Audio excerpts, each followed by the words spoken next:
Good morning. Good morning, people.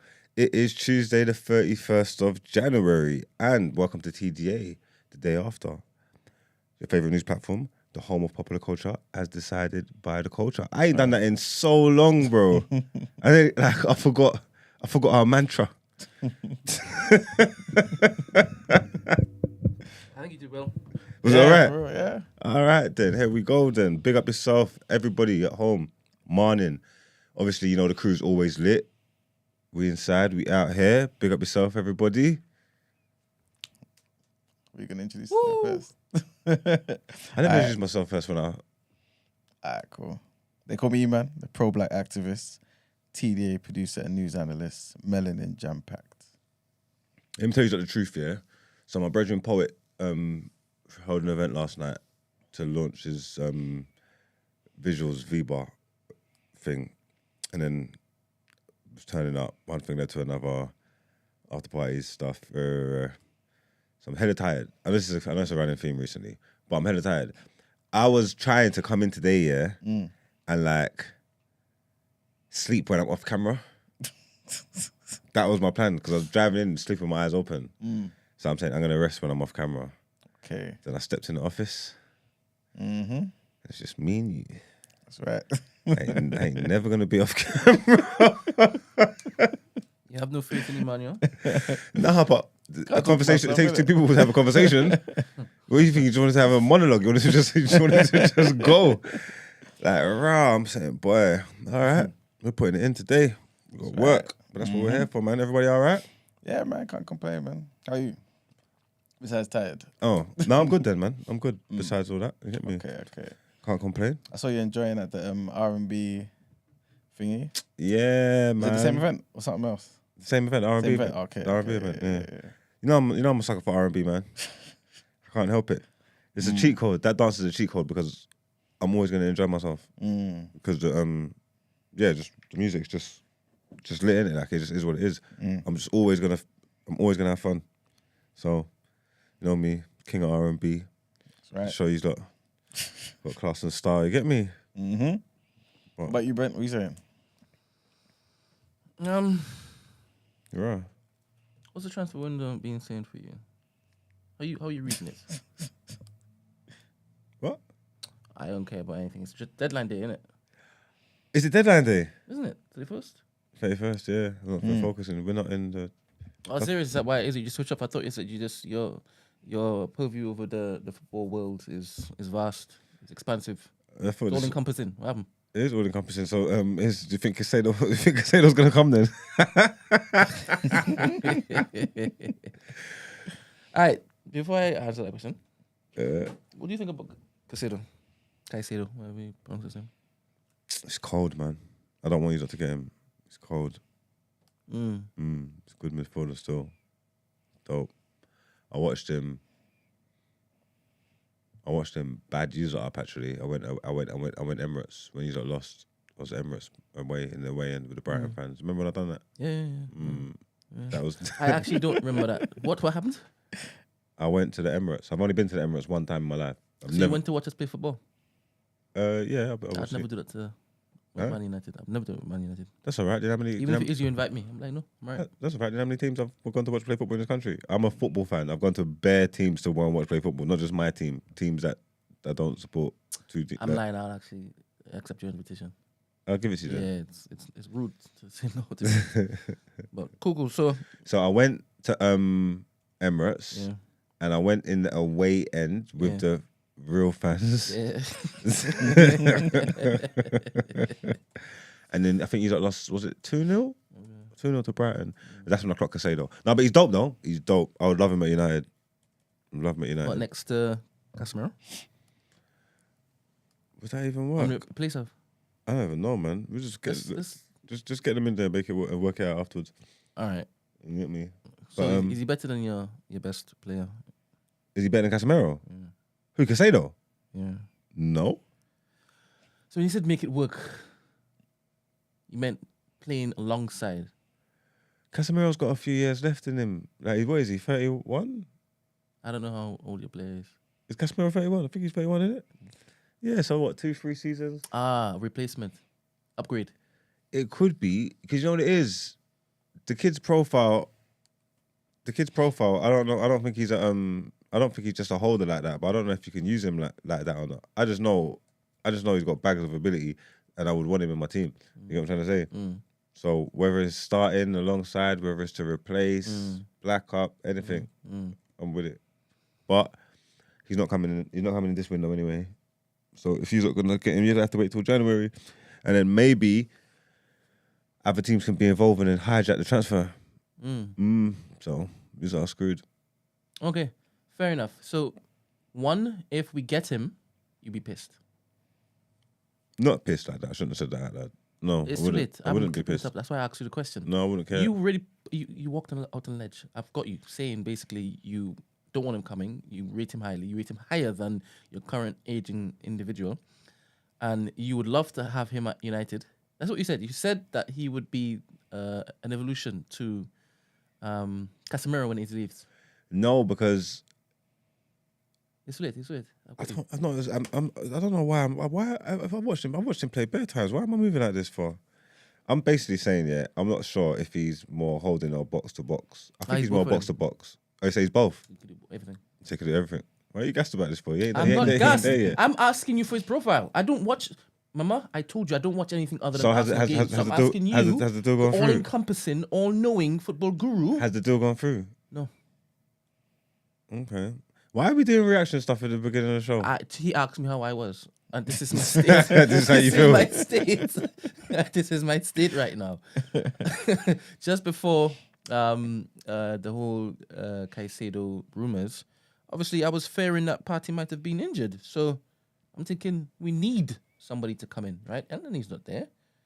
So I'm now actively looking at the news to see who we bring in. Do you have a plan B if Caicedo don't come? I am not in the halls in Coney. I don't know. No, but if you do your due diligence, you'll know other names that's floating about that people are looking at. Tell me. What other names are being touted? I don't know. I don't do my Arsenal due diligence like that. Jorginho? Go on news now and type it up. And you know full well that's my background. Huh? That's always up there. So Jorginho, what do you think about Jorginho? Good replacement? Well, the Chelsea one? Yeah. Oh, he's on a free? No, he's 6 months left on his contract. Yeah, but you're not going to... What, you're going to try and buy him now? This is what it is the time. Buy or loan, whatever it is. I think it's buy. 15 to 20 million, that's what Chelsea is saying. That's what I'm reading on news now. Who's that replaced? Partey? Yeah, it's a backup, I guess. A midfielder.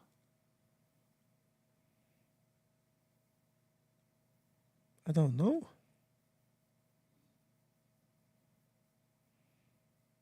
I don't see where he fit. I don't see how he fits there. Okay.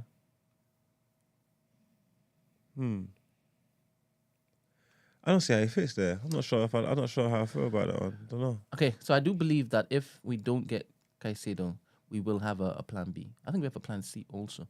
Just making sure that we've exhausted our possibilities with Caicedo before we move on. They told Caicedo to stay home. Yeah, fair enough. He said, you know what, kiddie, don't bother coming back to your head's cleared because you're doing too much. But he did, to be honest. He did a lot. It didn't work as well. That's cold. But we'll get it done though. Yeah, that. But yeah, well, you just watched the reaction. We ain't doing all that again, are we? No, just warming you up. All right, cool. Sorry, pause. I don't know what I did there. Wow. Let's get into our headlines then.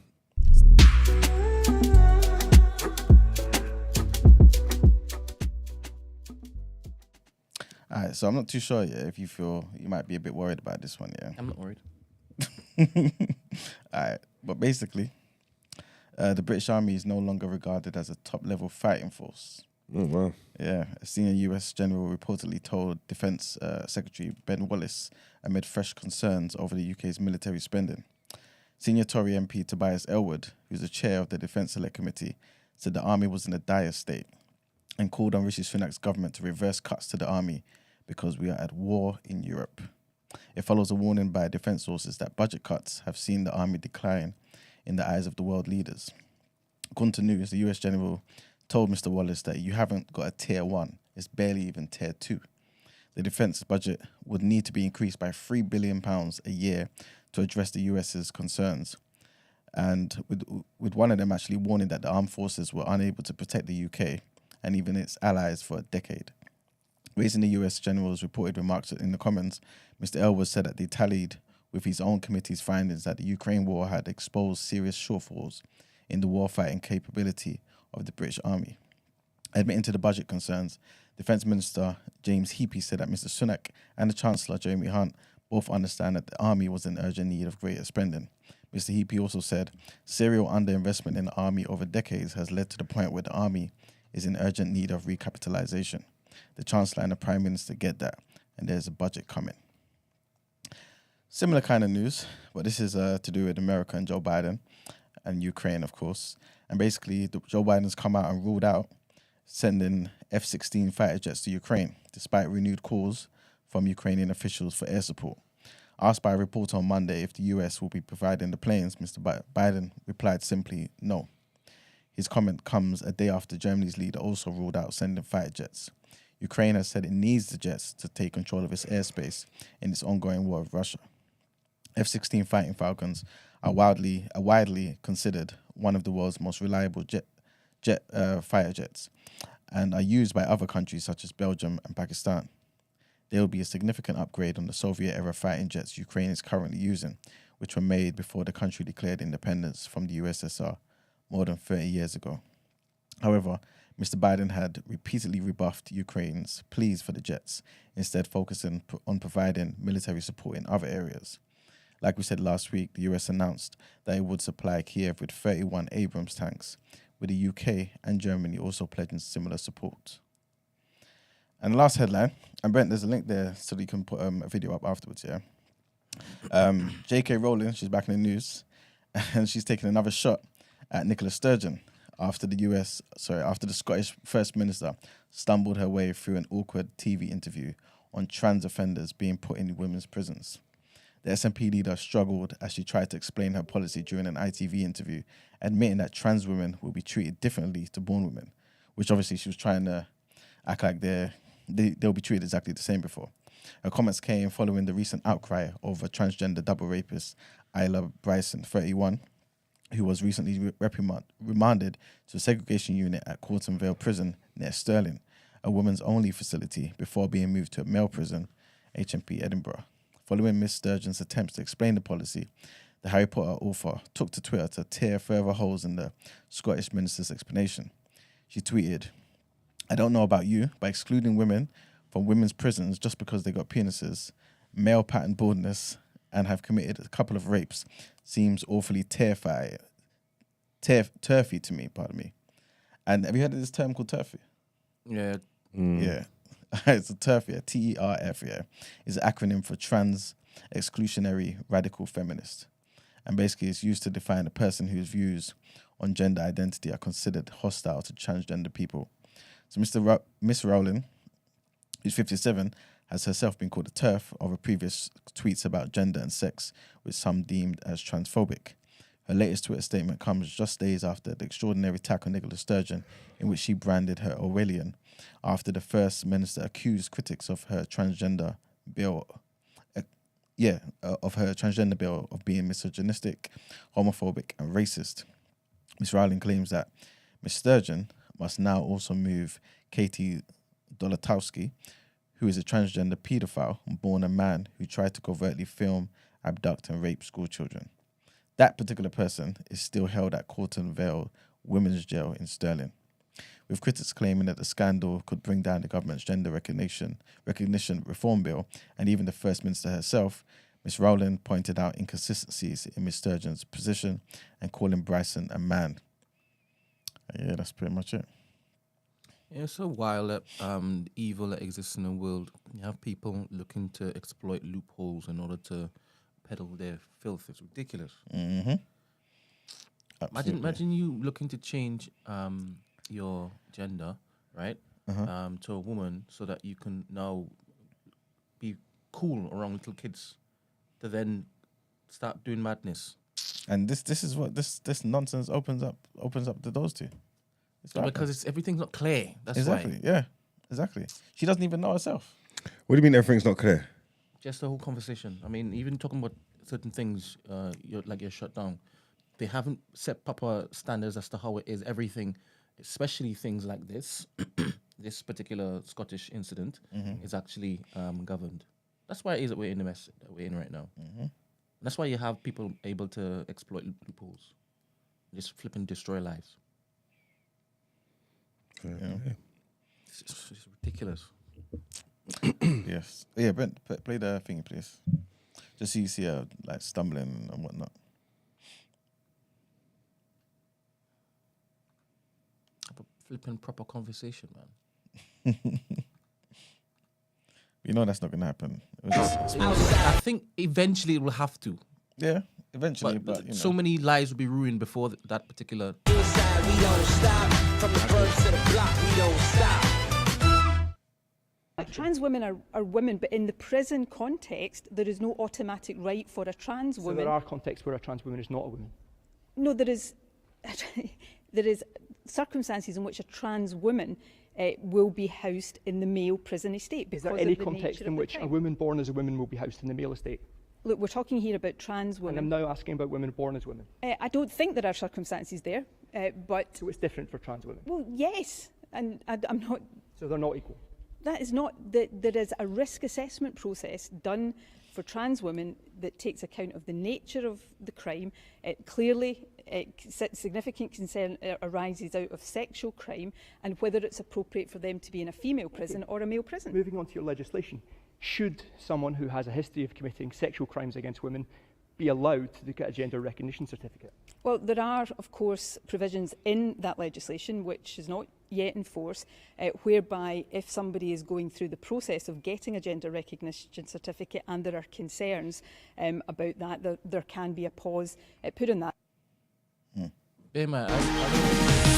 I don't also agree with the whole hotting up in that particular sense on his end. Because obviously he knows full well he can catch her out, right? And it will look a certain way. I mean, both sides doing that type of hostile answer response, it's not going to help anybody. No, not at all. Not at all. So the what hotting up what? See how he's getting onto her just now? Who's getting on? Oh, the reporter. Yeah, knowing Yeah. full well that he can catch her out. So Yeah. that she looks stupid. Yeah. I don't really agree with that. Especially in He's not trying to particular- catch her out to make her look stupid. He's shining a light on the situation You because now realize your language. you realize nobody kind of wanted this to happen, right? No, of course not. All right. Now, she's been caught in a little pickle, right? Yeah. And it's been showcased, 100%. Yeah. Now, this particular conversation might lead certain people who have been campaigning against this particular thing to lean fully into it. And granted, they've been screaming for the longest while. But in that particular group, there are also people who hate these people. Do you understand? So everything gets muddled up. Yeah, but I don't think all that stuff. I think that's irrelevant within the situation. Scotland are leading the world in the attitude towards this stuff. You know what I'm trying to say? So if you have been telling us that woman is woman, trans woman is woman, everything, it's all linear across the board, above board. Now the incident's happening, there's egg in your face, and you start trying to use different language, and you're talking about, well, in certain circumstances, they're not. Now it's his job as a reporter to say, 1 second, wait, because you've been telling us it's all and all. Is it all or is it not? And obviously, I get it, you're picking up on the thing, but this is what it's about. You said something, now you're backtracking. Like you're telling me like it's not clear. Tell us now. Tell us now. What is this now then? You get what I'm trying to say? I don't understand no one needs it, but it's not exactly trying to antagonize. These men are doing their job. These people are messing up, and the language and the things that they're saying is leading us to these problems. You have to highlight it. So I didn't say you shouldn't highlight it, because I do believe Scottish intent isn't to basically let things like this happen. Of course, that's never going to be the They intent. haven't been careful with their procedures and policies with this. And this is what some of these people are highlighting 100%. But getting onto her like this, yes, it's good, because now it focuses the attention on make sure and get it right Make sure and have the conversations. Yeah. But for some people, it's all right. Clamp down on everything. Don't even allow that particular community to even get any air. Do you understand? Yeah, but we can't, because there's always going to be idiots in anything like that. 100%. Like I said, if I'm saying one thing on one end, like I did before I played the clip, Yeah. I could also say, all right, that person sitting down there, that person could be you, it could be Emmanuel, or it could be somebody who actually hates them and saying, this is not the opportunity to basically use this to jump in. I get what you're Right? saying. So what I'm saying is, yes, Scotland has moved very quickly, and they've probably moved quickly based on them trying to be woke, right? Very stupid woke. Take your time, roll it back, because as you see, you're given cannon fodder, ammunition to people like this to basically get you to move, get more extreme on the other end, which will help nobody in the long run. Do you understand? This is what I'm saying. I'm just talking about balance. I get what you're saying. That's what I'm saying. Do you agree with that? Yes. All right, Google. I don't want to have to basically make it look as though I've forced you to come to this particular outcome. No. Here we All go. right, cool. If I didn't. Cool. I don't mind them doing that kind of stuff to Rishi. But why? Why? Yeah, because Not the, you know not how the if same Brent topic. feels about Asia. Not the same topic. I'm just talking about interviewers getting onto politicians about certain things, right? Yeah. 100%. This, everybody's talking about this, right? The main thing that's affecting more people's lives is not this. It's not this. It's the economy, right? So get onto them hard about that. There was a clip that I don't think it did the rounds on Twitter, like maybe a week or two ago, of some I think it was also a Scottish journalist, and he was getting on to Rishi, like proper. You ain't answered the question. You ain't answered the question. I like that. I think I know what you're talking about. I like that. Yeah. Okay. I mean, yeah, cool. I know you feel, you bonehead. All right, that's the end of the headlines, man.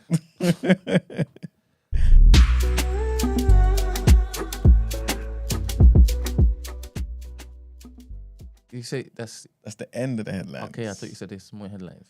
Nah, it's topic of the day. Let's pretend I pressed it. All right then. Well, headlines is identifying as a topic today.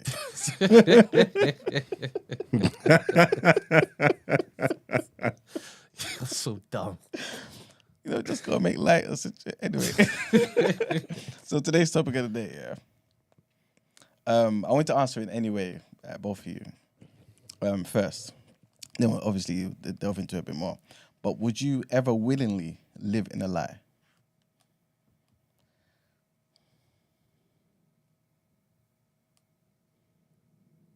Who knows it's a lie? You. What? You're the only one. I mean, it depends. It depends. Like, you can answer it any way you want. Then we can open up the parameters and all.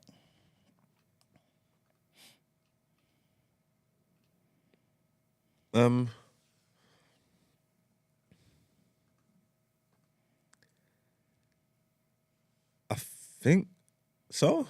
Okay. I don't know. We'll have to just explore the conversation more. I'm thinking Okay. if the lie that I'm telling benefits me and my agenda. Or more so, like, if you knew somebody was lying, or if you found out someone was lying, Yeah. but then maybe, would that make you, I guess, change your behavior and make you say, you know, I want to get out of this situation, even if that particular situation maybe was benefiting you? 1 second, that's you confuse me. I'm in a situation, someone's lying, but the situation is benefiting me. Yeah. But they've lied to you. And they know that, for example, let's just say, if they told you the truth in the beginning, you wouldn't be where you are today in that situation. But they helped me. Yeah, I guess so, yeah. I can respect that. Because I'll do that. I'll do that shit to people. Okay. See, that was one of my questions later on. So actually, you know what? Let's just go straight into that. So basically, I'd like you to help you. okay, I'd be pissed if it didn't work because then I don't know how to deal with that. Yeah. You get what I'm trying to say? Now I don't like if it didn't work. If my plan didn't work, yeah, then I'm fucked up now, and now I've got to explain myself. You get what I'm trying to say? But if it worked, yeah, I don't give a shit. I'd okay, be like, yeah, like, this is what Because leaders lead. You know what I'm trying to say? Okay. And Brent, what do you think as well? So basically, one of the questions was, would you forgive? Would you forgive someone, yeah? Or appreciate that person for withholding info from you?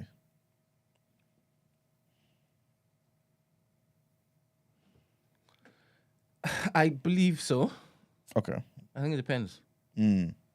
I think it always depends on the scenario. And what Okay. they've held back. And how it's basically helped me. Okay, watch this. Both of you, yeah? So let's just say there's a scenario that if somebody told you, they know unequivocally, yeah, you're going to go in your car, do something crazy, kill somebody. And they just think in the grand scheme of things, it's not worth you throwing your life away, your dreams, your aspirations. But on paper, really, you should know this information. Like, you know what I'm saying? Like, you should know this information, but they've kept it from you because they know with this information, you're going to go and commit murder and throw your life away.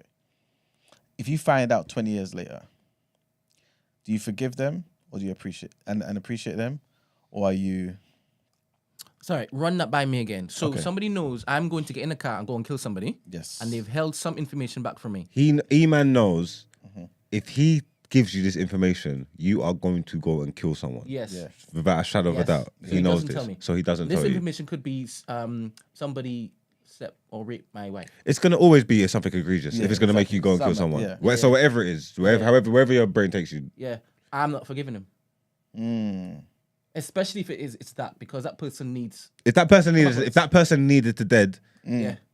then You've taken that away from me. yeah, So I'm on I'm you. not forgiving you. Because you've just delayed it. Because I'm going to go and find him And each now. time I've been bucking, each time I've been Don't be bucking that. you, you've been smiling up in my face like nothing's happened. 100%. I'll despise you. Because if whatever for it to evoke that kind of reaction out of you, it has to be Yeah.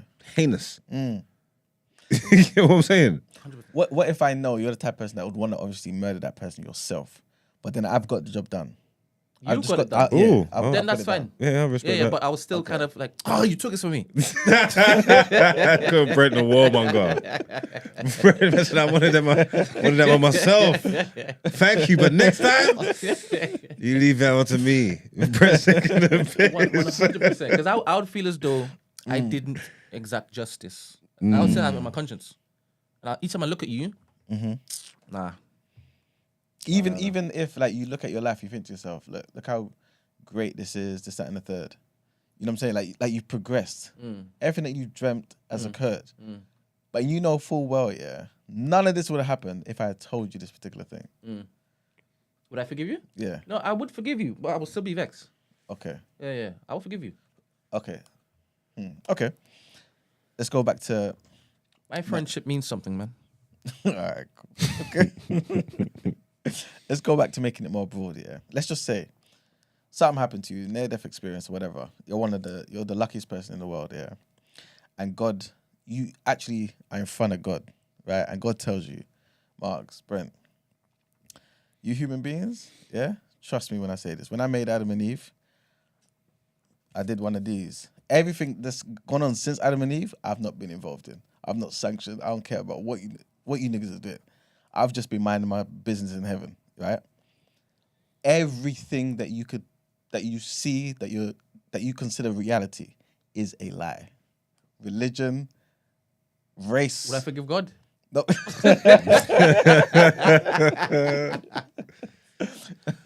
No, it's more so, would you tell the rest of humanity? Would I tell them? Yeah. Consider the ramifications of this. Sorry, what are the ramifications? You have to think about it first. But God's told me that he's pulled a fast one, right? I'm not saying it's not necessarily that he pulled a fast one, but obviously we believe certain things, and people have said, yeah, it's come from God and this, that, and the third. Yeah. He's like, I ain't got nothing to do with this. You know what I'm saying? So I find out that it's all been a lie. Yeah. There's billions of people who live their lives in a particular way, right? Yeah. Based on this, many of them have turned their lives around for good. Yeah. Are you telling the world this is all a farce? No, just my loved ones and anybody who wants to listen to me. I mean, I do that currently. I've been going around saying, like, questioning certain aspects of the Bible currently. Okay. Yeah. So that's just a a regular Tuesday for me. Yeah, but but the thing is, you're questioning something. You don't really know yourself. You're asking the question. Yeah, but if I'm doing it currently, Yeah. why am I not going to do that or continue doing it if now God lets me know it's true? Because if you're questioning something, say you're questioning something, you're talking to me about it, I could say something that makes you think, actually, that question was stupid. This is actually fact. You know what I'm saying?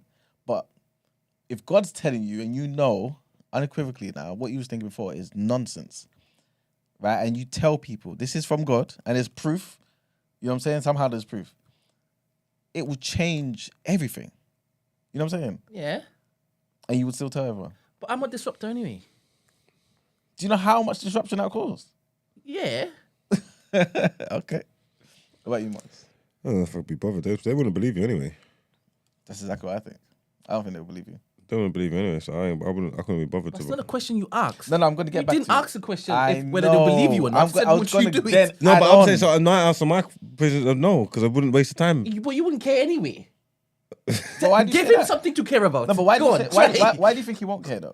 But he just said. Well, if they're not going to believe me, why bother? Okay, That's what he said, right? What's this? All right, your mum's a Christian, right? Serious one. Yeah. Would you now tell her that all of that's fake? Again, how do I Let's convey just say that? there's proof though. She's gonna. How do I show her that I met God? That there's no. It doesn't. It doesn't. Until if I've got shown and seen in it. You know, like the seeing is believing in it. So Yeah. I've had the breakthrough moment in it. Yeah. I can't convey that to anybody. He said you've been given proof somehow. Okay. So okay. And your mother has a current piece that she uses to basically navigate this world, right? You can see it; it's tangible. But this Yeah. knowledge, There's no need for me to tell her. What's it matter? but this knowledge, It doesn't matter because this is the same situation that people are in now. The whole religion, everything could not be real anyway. So it doesn't even it gives a shit. It doesn't even matter. There's no point in telling her. Leave her. Let her believe what she wants. fair enough. Like, that's a good point because if you're saying that there's no heaven, then why is he disrupting his mum's current peace? This peace. Like, what for? Yeah. For what? That's what I'm saying to you. To what end? This is, but again, in my scenario, let's make it a bit more stricter. To be honest, I would share the news so that people will start taking more risks and stuff. I wouldn't share the news for people to flock off the church. That's not what I'm doing. Yeah, but that's one of it the would be consequences. it would be the consequence of it. Because obviously, like you said, right, you got a consequence where it's like people will be like, you know what, take more risks. I'm gonna be free. You know what I'm saying? I probably have more sex. What if religion and God were No real? condemnation for sin. Did you think about that? Of course, it matters to my life as a Christian.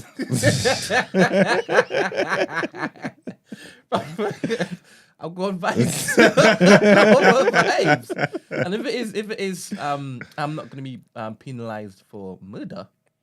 I have a list. Can you imagine? No, see that wouldn't change. It wouldn't because the law of the land. No.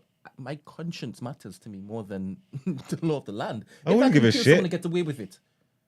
This is not a clip moment, but hypothetically, You still wouldn't do it. what? You say you still wouldn't do it. No. If You don't care I'm- about the I'm- law of the land. You care about God. So Yeah. even if you could kill someone and get away with it, you wouldn't do it because of the consequences. You care about the consequences, the repercussions. Even if you can kill someone and get away with it, you wouldn't do it. Listen carefully.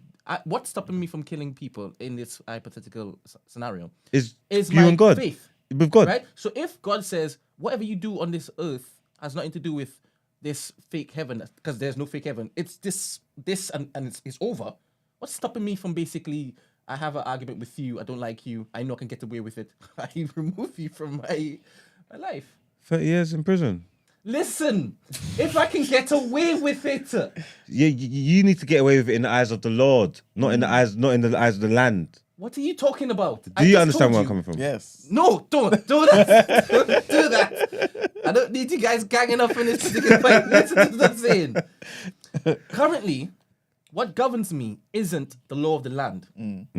It is the edicts of God, right? How God sees me. Yes. Yeah. Now, if there is a murder I can get away with in the law of the land, and I know full well there's no heaven, there's no consequence of sin, then why am I not basically just running through Wild Wild West? What I'm saying is, if this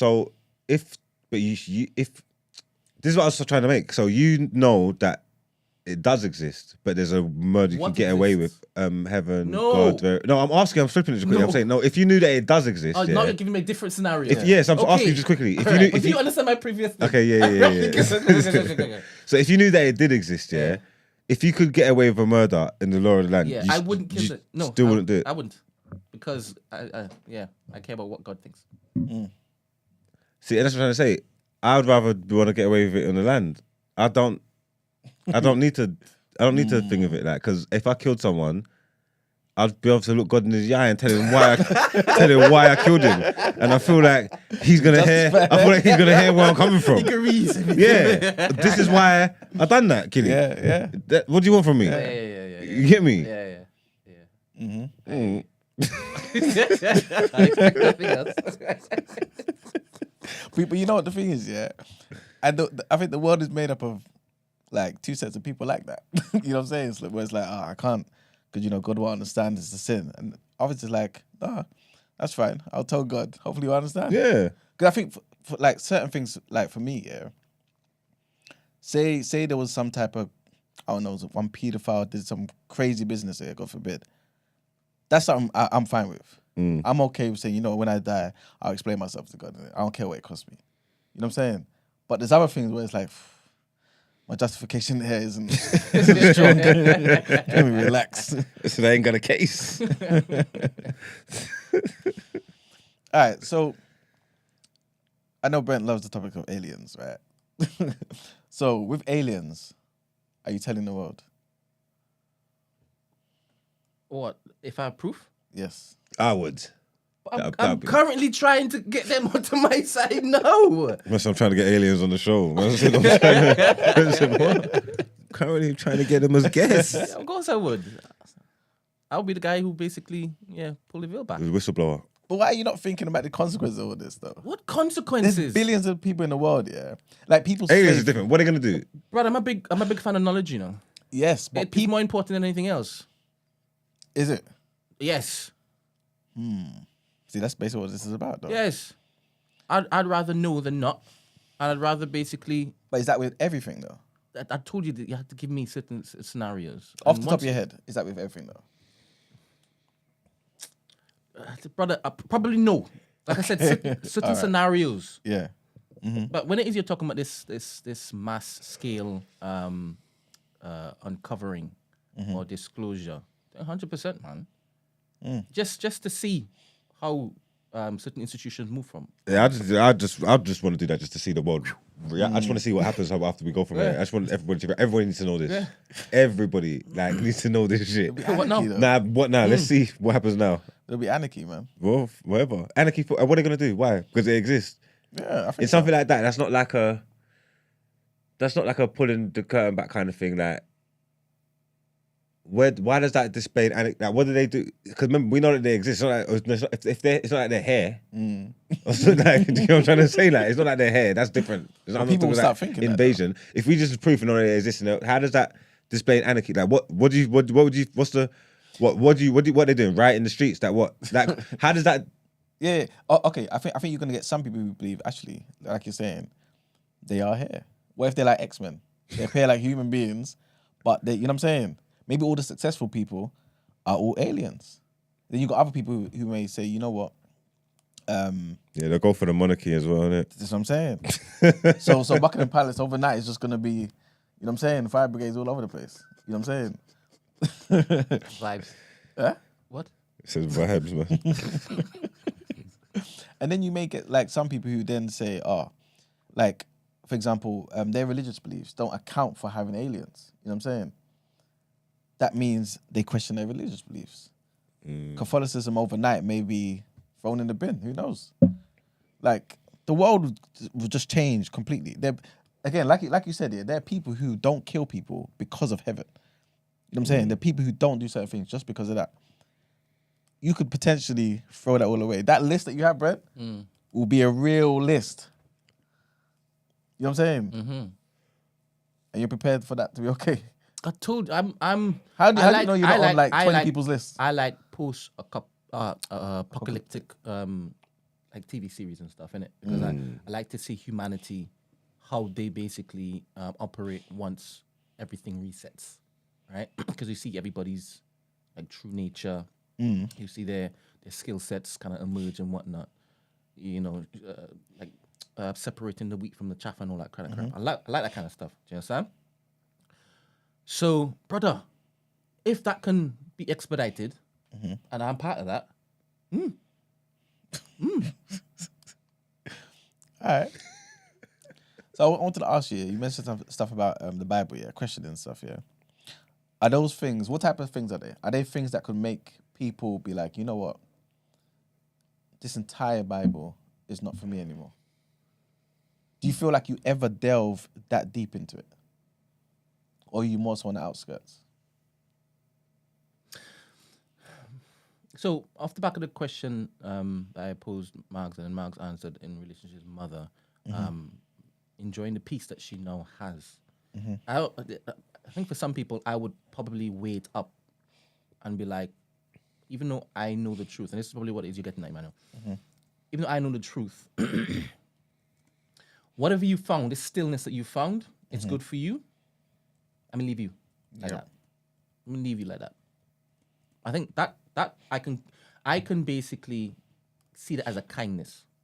Because there's some people you would talk to death, and they're just stubborn. They want to believe what they want to believe, right? I mean, we've sat in this room going back and forth on many different topics, and sometimes I'm like, you really don't want to budge. I'm like, all right, cool.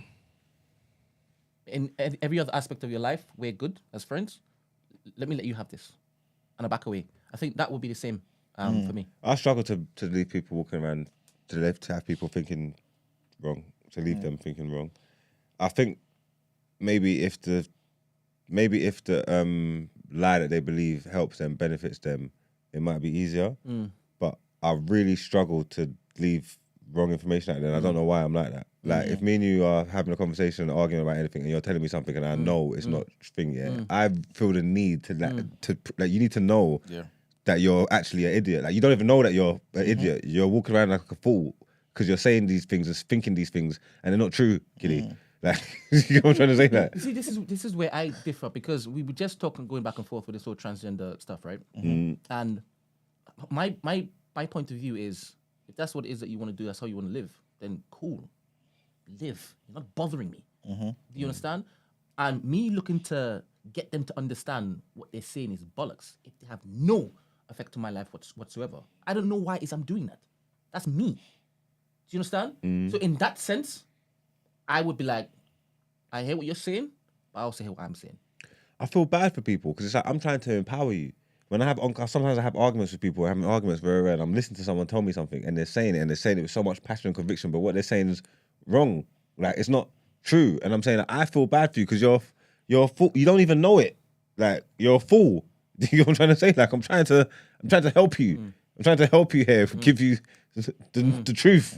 You get me? You're an idiot, but there's part of me that feels like I need to, because I can't even have the conversation with you talking shit to me, because what you're saying is not even true. I like what you've just said, because we harken back to when I asked you if it is that you keep information from loons, if you know full well it's not even going to like change anything, and you said, "Nah, I won't tell him." If you know he's not going to leave his missus, who cares if it is that she's cheating with somebody else? Do you understand? So in that sense, you understand the contrast to what you just said. Okay. Yeah. So I guess it just depends. So it's somewhat dependent on what that person will do with that information. Yeah. And since you can't necessarily know what the world will do with this information, you're still saying you will tell the world about aliens. Aliens are different, bro. The same as Brexit, bruv. I would have loved for someone to pull the veil on Brexit. Just loved. Even when Corbyn was going through that whole, he's anti-Semitic, I would have loved someone to pull the veil to basically show everybody the truth. How old are your youths? You got youths, innit? Yeah. How old are they? 2. They're 2? No, 1. Why do you keep saying they? Yeah, that's you what do I'm identify as... you got early start today. What is it? Oh, you got 1 kid? Yeah, man. Oh. Yeah, how old are they? 2. You never thought this would happen today? Are you gonna tell them Santa's not real? You probably are, but at what point do you do that? To be fair, off the top of my head, I probably wouldn't. Because what do they gain? What do they gain from it? And plus the opportunity for me to tell them about the Nigerian version. You know what I'm saying? So, you know, So you live with it. it's not a lie. What? I told you what the story before, Shut man. up.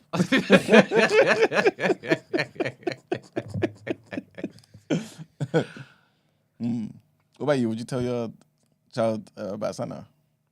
Maybe I'm a bit of a hater. I'm only thinking. I don't know. I'll leave him and think what he wants. But anything I gave him, I let him know. Santa never gave that to you. Like, you get me? When I give him his bike, I was let him know this has got nothing to do with Santa. Like, I got you this bike. Me. Hey, yeah. You get me? This is my bike from you. You get me? I don't know what Santa done, but I don't. Yeah, cause I don't. I'm Scroogey like that. Like I don't do Christmas decorations and all that shit. I ain't got no Christmas tree and all that. I don't care about all that. And then like, oh, you should put it up. What for who? What are you talking about? For who? Or were you kid? Like I don't give a shit about all that. I don't know. This is so interesting. It's So not I'm there asking myself, would I keep this fantasy alive, knowing full well that they can get into the spirit of the season and all that kind of stuff, right? I don't think I would. And I think they can still enjoy the spirit of the season without having the word lied to them about this fat white man.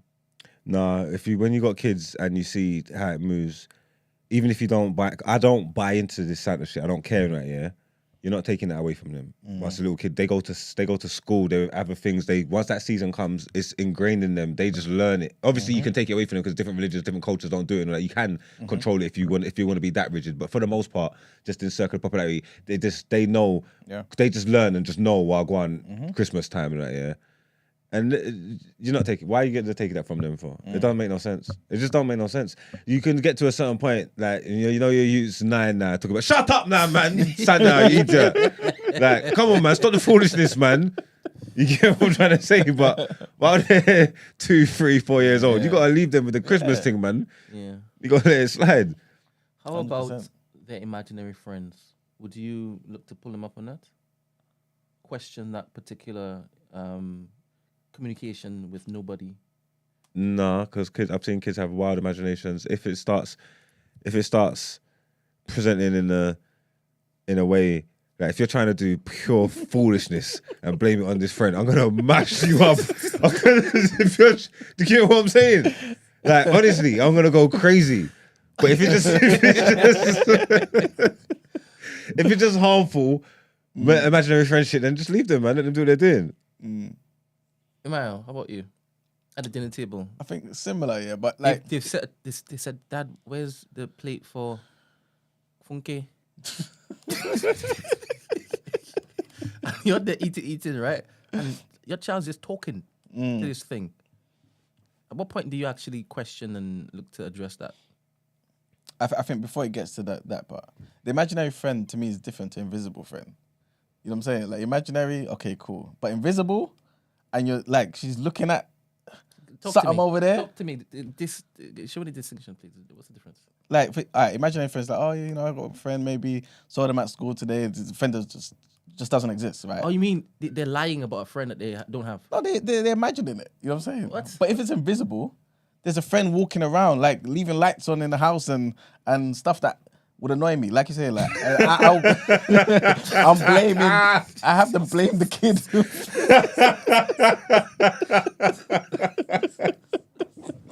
You know what I'm saying? At what point? The biscuits is open and all types of what stuff. point? That would annoy me. She's leaving lights on around the yard, talking about imaginary friends. Yeah, man, I can't do that stuff. Wait. So at what point are you gonna think it's a jumbie, like a duppy? From the very beginning. All right. As soon as I'm nipping that in the butt immediately. Wait. Do you know how it would rock your world if it is that you've sat there, right? And the plate's been set and everything, and then you're not getting onto your child, but then you see the plate move. You see the plate move. Everyone's getting slapped for inviting this thing into my house. No way. God forbid. Man. Imagination. Nah, man. Imagine. Did you have an imaginary friend? Who? Mr. Eurobaland? Not at all, man. For what? Could you even have a brethren that had an imaginary friend? At what age, though? Primary school. That's old enough to know, like, what's what. That's a liability though, man, because imagine that friend wants now to have that imaginary friend on our football team and we're down a player and that doesn't work. You know what I'm saying? Like, nah, man. 3, 4, okay, yeah, sit at the table playing with sandcastles and stuff. Yeah, cool. Don't make no difference. But older, nah. Not at all. I think it's a fine balance. Watching your child play with like dolls and stuff, and then be talking in different voices and all sorts. I don't know how it is. I'll be cool with that, to be honest. Yeah. Okay. What, you wouldn't be cool with your kid having an imaginary friend? No, Why? you're relying on something that doesn't exist to comfort you. Wait there. Sorry, 'cause I've gotten that wrong. Like,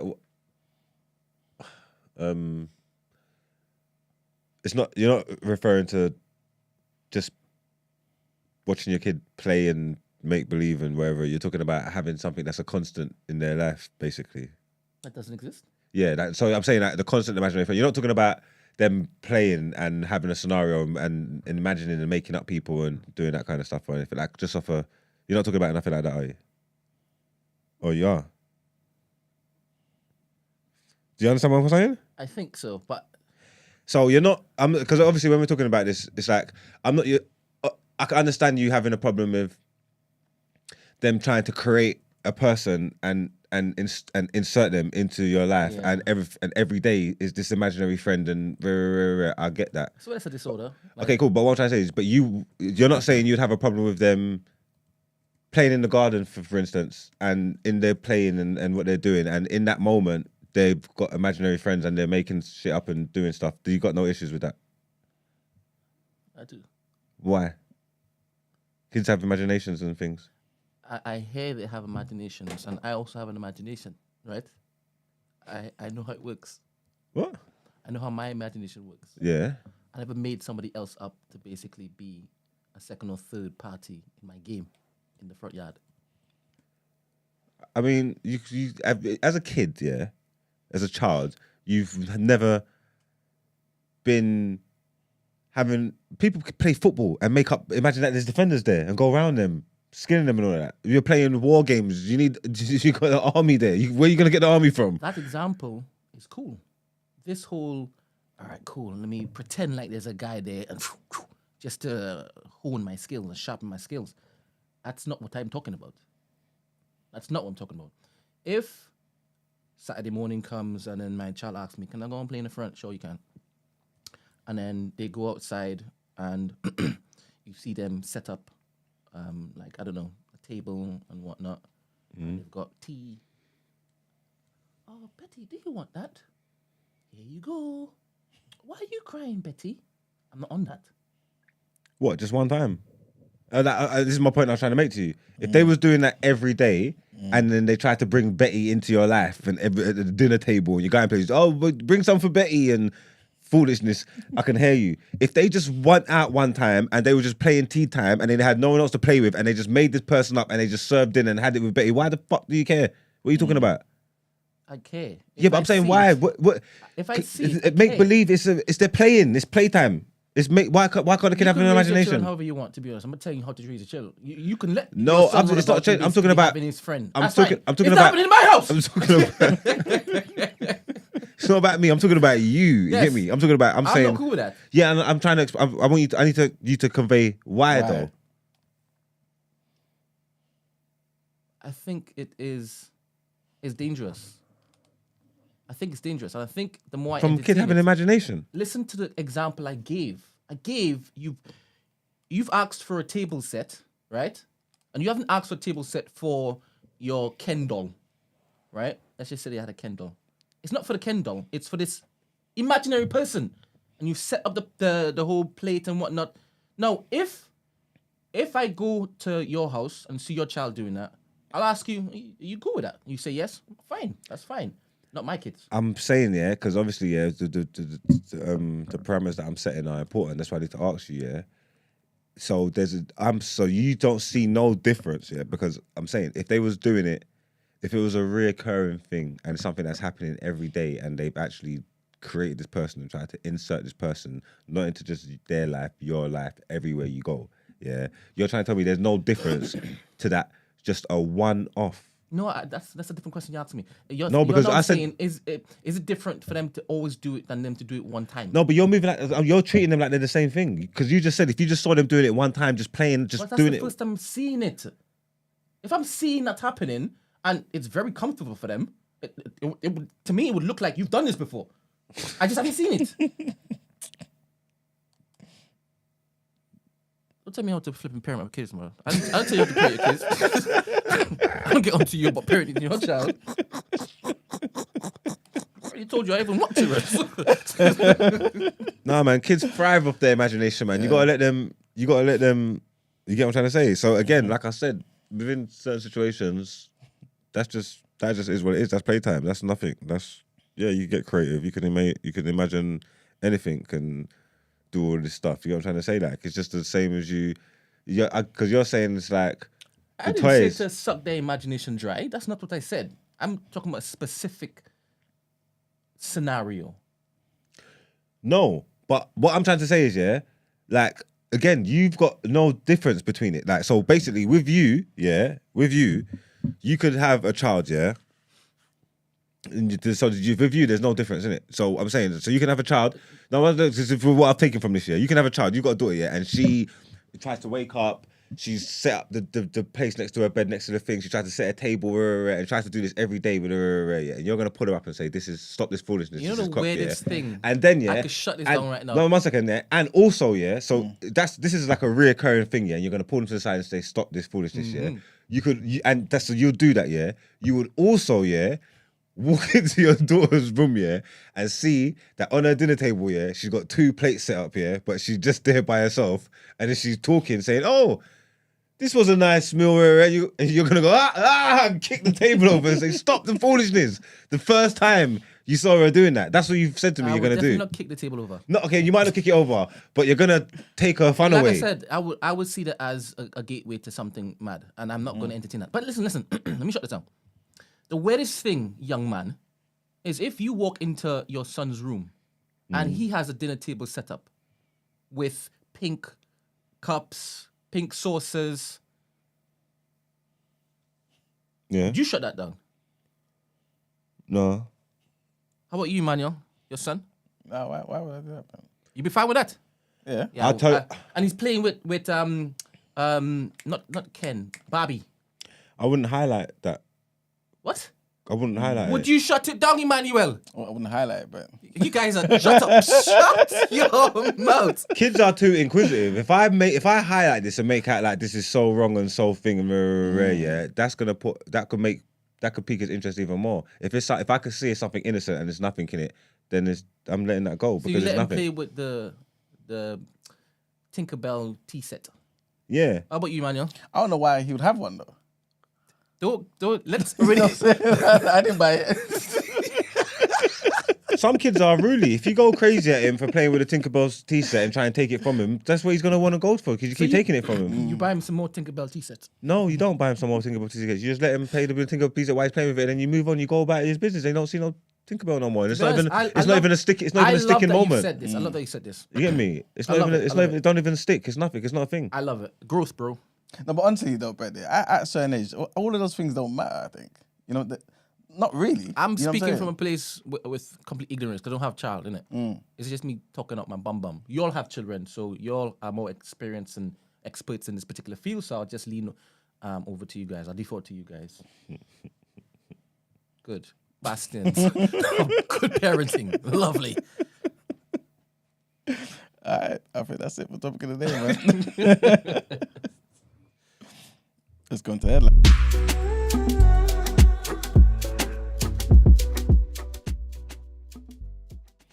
All right, so this headline is about a Church of England priest who shared virulently anti-Semitic material, and he's been barred. Huh? He's been barred from ministry for 12 years. So the Reverend Dr. Stephen Sizer, who's 69 now, was found by a church tribunal to have engaged in conduct unbecoming to the office and work of a clerk in holy orders. The Archbishop of Canterbury said Dr. Sizer's behaviour had given encouragement to conspiracy theories and tropes. Dr. Sizer declined to comment. but he previously told the tribunal that he strongly denied the allegation that he was anti-Semitic and said any distress he had caused was unintentional and he had been misquoted. The acting Bishop of Winchester said the penalty handed down on Monday reflects the seriousness of the misconduct. Dr. Sizer was a vicar of the Church Christ Virginia Water in Surrey for 20 years until he retired in 2017. The tribunal upheld the complaint in 4 instances, including one example in 2015 where Dr. Sizer, apparently this is what happened here, he shared an article promoting the idea that Israel was behind the terrorist attacks on September 11th. On another occasion, Dr. Sizer posted a link on his website in 2010 of September to an article titled 9/11, the mother of all coincidences. And yeah, those are the main 2 grievances, basically. And somebody by the name of Marie van der Zeel said that she was pleased with the unambiguous statement in banning Stephen Sizer from being able to act as a clerk in the Holy Orders for 12 years. She said that given that he indulged in anti-Semitic activity and caused grievous offence to the Jewish community over a number of years, this is the correct decision. Why did that make me think of that film, anti-Semitic beef? What's this? I don't know why this made me think of this. It's got nothing to do with nothing we're talking about. What's this film? It's Tuesday and S isn't here. Let's do it. What's that new film with on Netflix? I come out with Eddie Murphy and Jonah. Is it this? No, it's not. This is No, us. not This Is Is it? And is it Jonah? Not Yeah, Jonah Hill. The big Jonah. Yeah, Jonah. Is it Jonah Hill? Something like that. And Lauren London. Yes. Is she the one in it? Yeah, she's in it. Yeah. I saw a clip of that. You people. You people. You people, that's it. The Jewish beef with the dad. The boy is Jewish. His mother's parents are Jewish, and her dad's Muslim and that, innit? And then, yeah, when they're at the table, you see that film, yeah? I ain't even finished Don't it. spoil Yeah? it for me because Stephen told me to watch it yesterday. Listen, yeah. So I'm gonna watch it. I ain't finished it, yeah? Yeah. I don't know if I think I see someone giving a bad review. People just don't deserve good things, man. I don't know what's wrong with people, man. I don't know what's wrong with them, yeah. I haven't finished it, and I'm not even gonna pick up where I left on. I'm gonna go and watch it again from the beginning, yeah. I think it's like 2 hours, yeah, and I think I'm like an hour into the film, yeah. And I ain't laughed out loud so many times, like by myself watching something in ages. That's a big statement. I'm just telling you what it was doing to me. I was just laughing. You get me, like, but it's funny, man. You need to watch it. I will. Yeah, the Jewish mum and that. Yeah. I remember seeing a clip like on Twitter. Like them at the dinner table. Yeah. Yeah. And he's trying to get him to say niggas in Paris in the car and all that. He's trying to get him saying that. What's the name of this song again? So that wasn't funny for me. Yeah, it's not funny, but it's That was like very dry. What? No, that clip there, yeah, it's not funny, yeah. But it's like you gotta see the way Eddie moves because Eddie's not moving like a comedian in it either. Okay. It's for some reason for me, he's not moving like a comedian. He's a serious Muslim man. He's the dad. Yeah. You get me, like, and he's on my man. You get what I'm trying to say, like. So that it's not even to say that that bit's super funny, yeah, but it's like he's pressing him, like he's just on his neck. You get me? But no, it's Maybe I need to jokes. see the lead up to understand and appreciate that particular clip that went viral. But Yeah, no, I'll tell you why I like that bit, yeah, as well, yeah, because it mashes, yeah. They keep showing the bit with Eddie and Jonah, yeah, and that's not the funny bit. It's because in the same time, Lauren London's in the car with the mum. okay. So Eddie's doing whatever he's doing with the daughter. The mum's trying to friend up with her at the same time. You get me? And she's playing some rhythm, singing some rhythm. Okay. No spoilers, please. No spoilers, please. I shall give you my rating the next time I'm on the air. I was crying. I need to finish that film. I don't know why. I don't understand.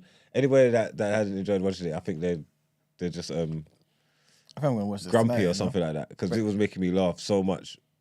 Wait, you watching it today, yeah? God willing, yeah. All right, we Definitely. may have to discuss it on the show tomorrow, man. Yeah, definitely. Okay. So this next headline, trigger warning here, and this is a follow up to that horrible incident with the mass shooting, well, one of the mass shootings in California, in the Asian community. So basically, California prosecutors have said that the Half Moon Bay gunman was angered by $100, £80 repair bill that he had to pay following a collision between his forklift and a co-worker's bulldozer. San Mateo County District Attorney Steve Wagstaff confirmed local news reports that the suspect was involved in a workplace dispute over the bill. Chun-Li Zhao, who's 66, faces 7 counts of murder and 1 of attempted murder. The suspect was employed at a local mushroom farm. In separate interviews, Mr. Wagstaff told the station KTVU and CNN that the suspect told law enforcement that the repair bill may have lit the candle that led to the shooting. In a jailhouse interview last week, the suspect told the local San Francisco station, KNTV-TV, that he was bullied and worked long hours on the farm and that his complaints weren't ignored. Speaking in Mandarin, Mr. Zhao, who's a Chinese national, told the station he had a green card and has been in the US for 11 years. All of the victims in last week's shootings were agricultural workers. 4 of those killed were shot at California Terror Garden, which is the farm where the suspect lived and worked. And 3 people were killed at the Concord Farms, where the alleged gunman had previously been employed. 6 men and 2 women died in the shooting, and the victims were all Asian or Hispanic adults. And the last headline, it's kind of like a bit more information about the breaking news that we spoke about yesterday regarding the bomb blast in Pakistan outside of a mosque. So at least 59 people have been killed by a suicide bombing that apparently targeted policemen who were praying in a mosque in Peshawar, Pakistan. The mosque is within the tightly guarded police headquarters area. The Prime Minister, Shehbaz Sharif, said terrorists want to create fear by targeting those who perform the duty of defending Pakistan. The Pakistani Taliban denied involvement after an initial claim by one of its commanders. The group ended a ceasefire in November, and violence has been on the rise since. In December, it targeted a police station in Peshawar in the northwest of the country, leading to the deaths of 33 militants. A hospital spokesperson said told the BBC that the death toll stood at 59, while there are 157 people who had been injured. According to Peshawar Police Chief Mohammed Ijaz Khan, he was speaking to the local media and he said that between 300 and 400 police officers were in the area at the time. The mosque is one of the most heavily controlled areas in the city, which includes police headquarters and intelligence and counter-terrorism bureaus. Mr. Sharif said that those behind the attack had nothing to do with Islam. He said the entire nation is standing united against the menace of terrorism. The blast took place around 1:30 during the afternoon in the northwest city near the country's border with Afghanistan, which is 8:30 our time. Hence, I was talking about it yesterday morning. But yeah, that's the end of the headlines. Let's go into People's Journal, Brent.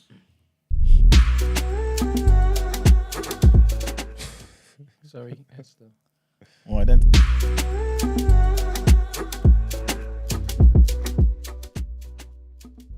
Say again? Basic, like his gal, yeah, and they're gonna get married in that. That looks proper on screen. It's not believable. No. Huh? It's not believable. I don't struggle with things like that. It's a movie. I have an imagination. This is the premise that you set for me. This is what's happening. I can't say it's not believable. If you're telling me that's his gal, that's his gal. When they're on camera, the way they set it up, they vibe. You know what I'm trying to say? They get along together. They match. It's not necessarily about the looks. It's deeper than that. So I'm not here to say I don't pick things through apart like that. I'm not watching the movie saying, "Oh my God, this is so unbelievable. He could never get along in London." Like, I'm just messing up my piece. Just watch it. Well, that's a good use case for an imagination. Well, welcome to People's Journal. Like giving the news from an economics point of view. So, first thing I want to talk about here is the IMF came out, and basically they have said that IMF mean? International Monetary Fund, and they have come out here, and they're basically saying that Britain is looking to be the weakest major economy this year, out of the G7. So basically, their predictions, GDP predictions amongst the G7 nations. Highest is Japan at 1.8%, Canada 1.5%, US, France, Italy, Germany, all that. But minus 0.6% is Britain. So yeah, man, they're not really believing in what Britain's really going to be doing this year. It contrasts with an earlier estimate of 0.3% growth. You know what I'm saying? And with a 4.1% gain over 2022. So for them to actually believe that it's shrinking by 0.6% isn't really the greatest thing. Also, what they're saying is some of the key factors that went into that calculation and made them feel like, it kind of warrants this downgrade is basically tighter fiscal policy, higher taxes, or obviously lower government spending, all that type of stuff that we kind of touched on yesterday as well. Also, rising interest rates and soaring energy bills will also be blamed in the Watchdog's World Economic Outlook, which they're looking to publish today. So yeah, I'll look into that a bit more. And if it's relevant information that we need to know, I will definitely bring it to the people. Other thing I wanted to talk about is firefighters, man. They're looking to strike over pay. So obviously we've been speaking like this for months. Everyone knows now. Everyone's been striking, train drivers, bus drivers, nurses, everybody, teachers. But yeah, firefighters now across the UK have voted for strike action. The Fire Brigades Union said that while it had a mandate to obviously take care of people, it had its members, striking and whatnot, it will not announce any dates until after it meets with employers and stuff. Yeah, apparently more than 8% of members who voted backed strike action across England, Scotland, Wales, and Northern Ireland. And this ballot took place last month. I think I mentioned it on the show as well. But yeah, man, the government said that obviously them threatening to strike is quite disappointing and concerning for the public. But at the same time, what do you expect? You know what I'm saying? The union said that since 2010, its members have experienced a 12% drop in real terms earnings. You know what I'm saying? So consider that plus inflation, which is likely going to be here next year, and you know what I mean, hopefully not as high. Like, these people are obviously taking big cuts and they're risking their lives every day for us, man. So it makes sense them finally, going onto the picket line and doing something about it. But what may look like an attempt from the government to kind of combat that, it's not just that, but pretty much just strikes in general, is basically the MPs have come out and they've actually backed a new law that basically looks at curbing strike disruptions. So basically, under this particular bill, some employees, including the rail industry, emergency services, and all that type of stuff, will be required to work during strikes. And if they don't, they could be sacked. So this is the new law that the MPs have now backed. So what people? Rail industry, emergency services. So like nurses, fire brigades, all the trade drivers, bus drivers. No, sorry, rail, train drivers and stuff. Yeah, man. Taking the piss. So the bill was passed by 315 votes to 246. But it's going to be facing more scrutiny in the House of Lords before it becomes a law. But but the MPs are up for it, man. Obviously, Labour came out and spoke about it. The Deputy Leader, Angela Rayner, she said that the bill would give the Secretary of State the power to threaten key workers with a sack on his whim. You know what I'm saying? Which, to be fair, makes sense. And obviously, is just reducing the impact of any strikes and stuff, innit? But my thing is also, when some of the Labour Party members was going out there on the picket line to strike with people, you lot was condemning them. Yeah. You know what I'm saying? You didn't have a firm stance back then. Now you want to talk. You know what I'm saying? All of this is just empty nonsense, man, to me. But yeah, we'll see what happens. Obviously, like I said. Brent, you never sent me the pictures. I did. Where? iMessage. Oh. You really look at your phone like a big, giant computer? What do you mean? I have a phone, and when like a notification pops up, I go to where the notification is, Yeah. and it normally has something for me. Your phone is like a massive mansion where if it is that you go there on a Tuesday in that room, then you see what's there. Yeah. Wow. Yeah. You know, it's not right? Oh. Especially when it is that you have so many things that a lot of people rely on you, and you're communicating different mediums and formats. Yeah, but just having my number doesn't mean you have a direct line to me. People can't just pull at me. You can't just take me. Just messaging me doesn't mean I've seen your shit, wherever, like, because you can't do that. But you asked me for something, and I normally send it via iMessage. I never send it via WhatsApp because it degrades the quality. The conversation was in WhatsApp. I was just expecting it in WhatsApp. I didn't look, and obviously, like, sometimes I see things. So if my notifications go on my screen, they just go. Yeah. And I don't like chase back. Yeah. So best thing is to call you, basically. Oh, if you want me? Yeah, always, definitely. So if I send it, then I'll say I've sent it there. Yeah, okay, then that's cool. Then. But yeah, for future reference, anybody who wants to communicate with me and means it, phone me, because the other stuff I don't care about. Okay, you need an assistant. You need an assistant. That's true. Yeah. Find that. We'll work on that. Sorry, man. Go on. No, I'll just read something. Someone said, can I present the alternative view regarding the strikes too? It's very Tory leaning. How is it Tory leaning? Okay. Please, Maggie Sky, can you expand so that I can present the facts to the people That's why I care about the facts. But yeah, that's pretty much it for the People's Journal, man. We got a short asking for a friend, innit, Brent? Yeah.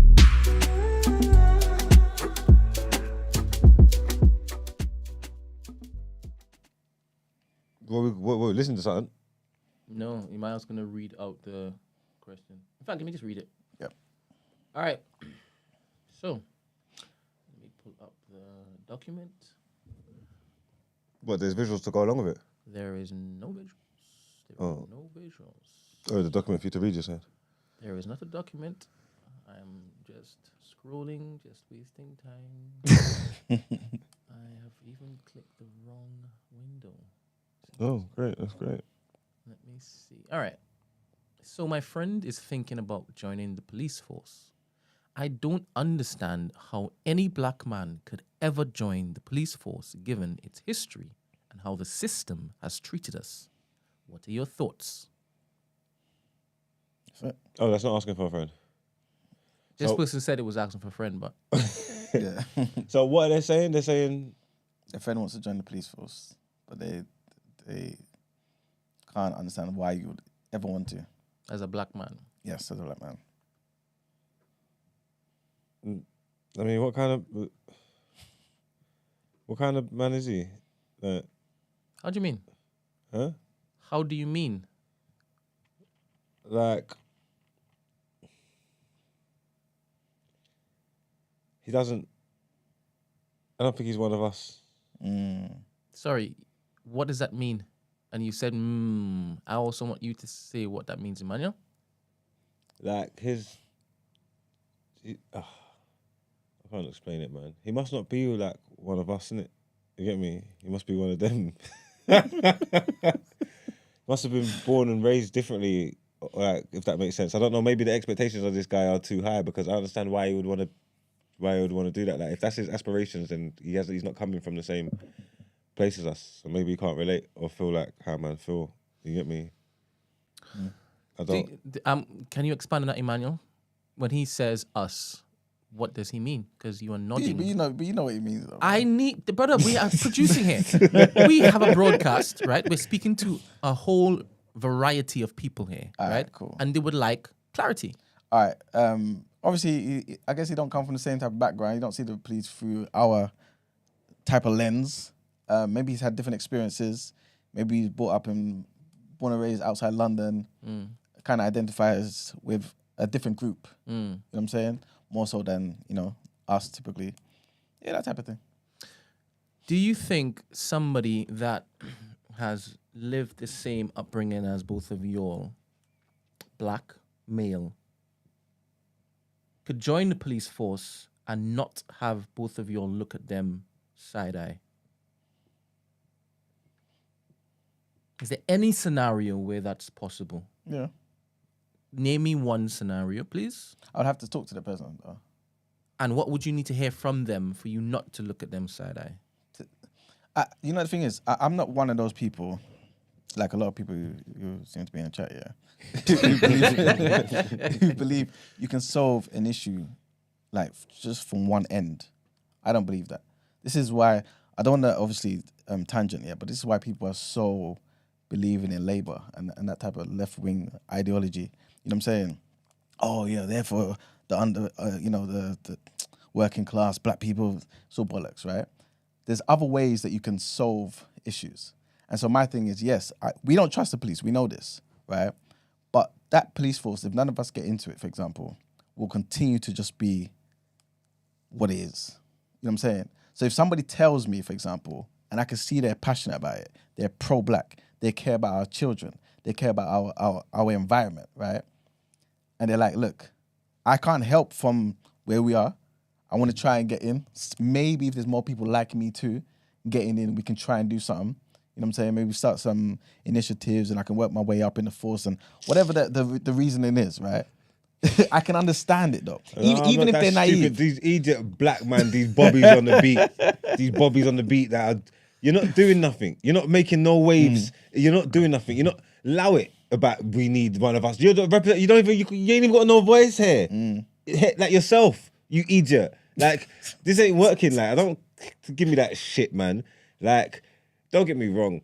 I don't know how you get to be police commissioner. You get what I'm trying to say, yeah. But I guess by the time he's at that point, if that's his story that he's sticking to, then it's like, okay, maybe, like, you get what I'm trying to say. But just running around, just working the streets, what are you doing? You're not doing nothing. It's self-serving. It's just a job at the end of the day, yeah. You're just getting your bills paid, innit? You know what I'm trying to say? Like, you need your bills paid. At the end of the day, you don't care about how you get your money. You don't care about who you got to step on to get it. If you go and do that. I don't think white people might see the police that way and grow up that way and aspire to do that and see that and be that. I don't know what he would have to go to what he would have to go through as a black man, and him waking up and saying, like, this is what I want to do, protect and serve. Like, if you want to help people, we can help people in other way. Go be a flipping social worker or something, man. Like, do you get what I'm trying to say? Like, all right, well, watch this, yeah. We spoke about just the other day in Dunite, yeah. There were like 19 police officers or something like that, right? Who were doing all types of crazy crimes to women, right? Let's just say these white guys, yeah. I think all of them were white. There was like a sprinkle of Asians as well, innit? If I'm not mistaken.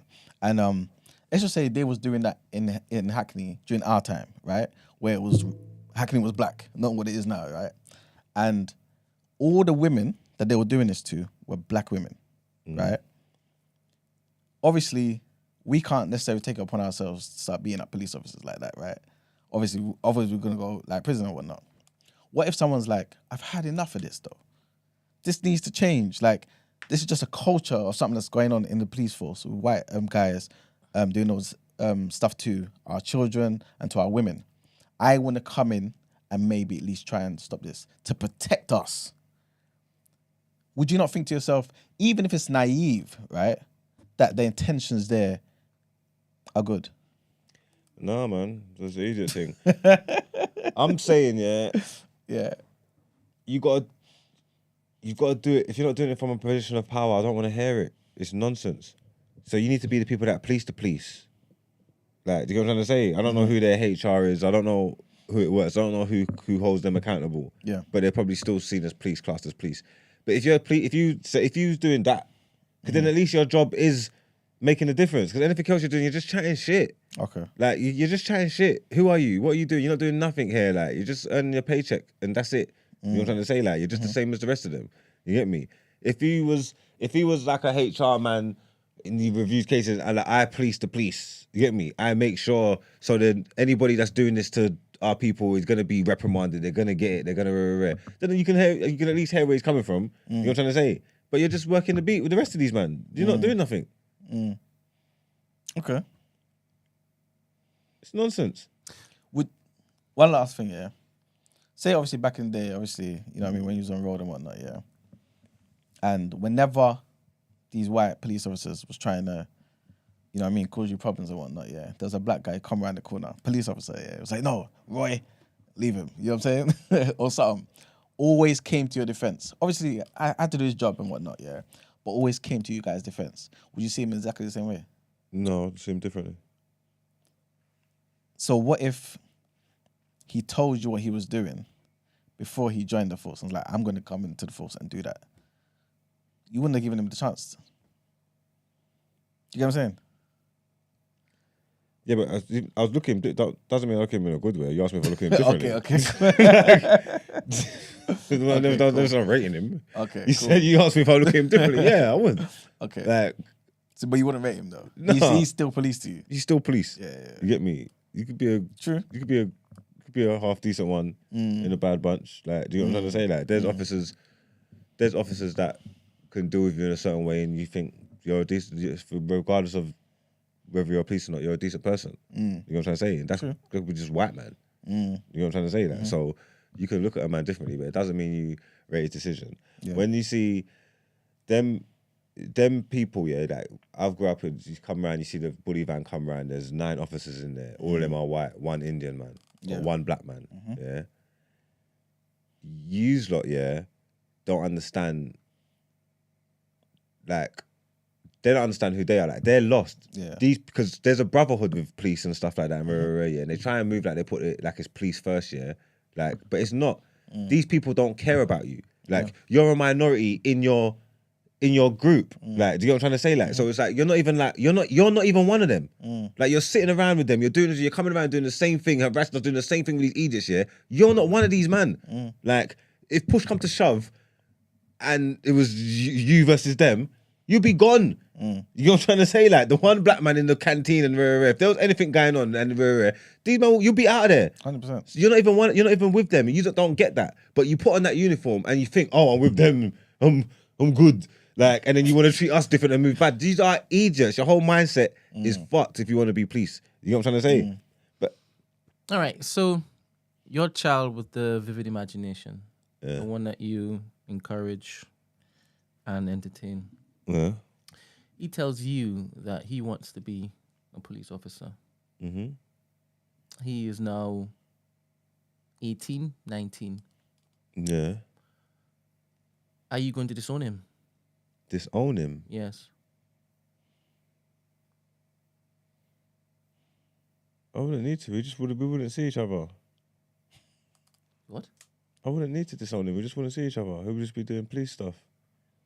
So you wouldn't be allowed to come round for... He's not gonna want to come around if he's Barbecue. police. What? And I got all the weed in the yard. It's Babylon thing. Like, I'm not cream. I'm a criminal. Like, we're doing different stuff. So how we live don't agree with what you live. So you just won't come around us. What are you gonna do? Arrest us all the time? He's gonna arrest us. Your love for him, I'm talking about. What do you mean? Your love for him, would that change? My love for him? Yes. I don't know if it would change my love for him. Because you raised him to have integrity and to fight for what he believes in.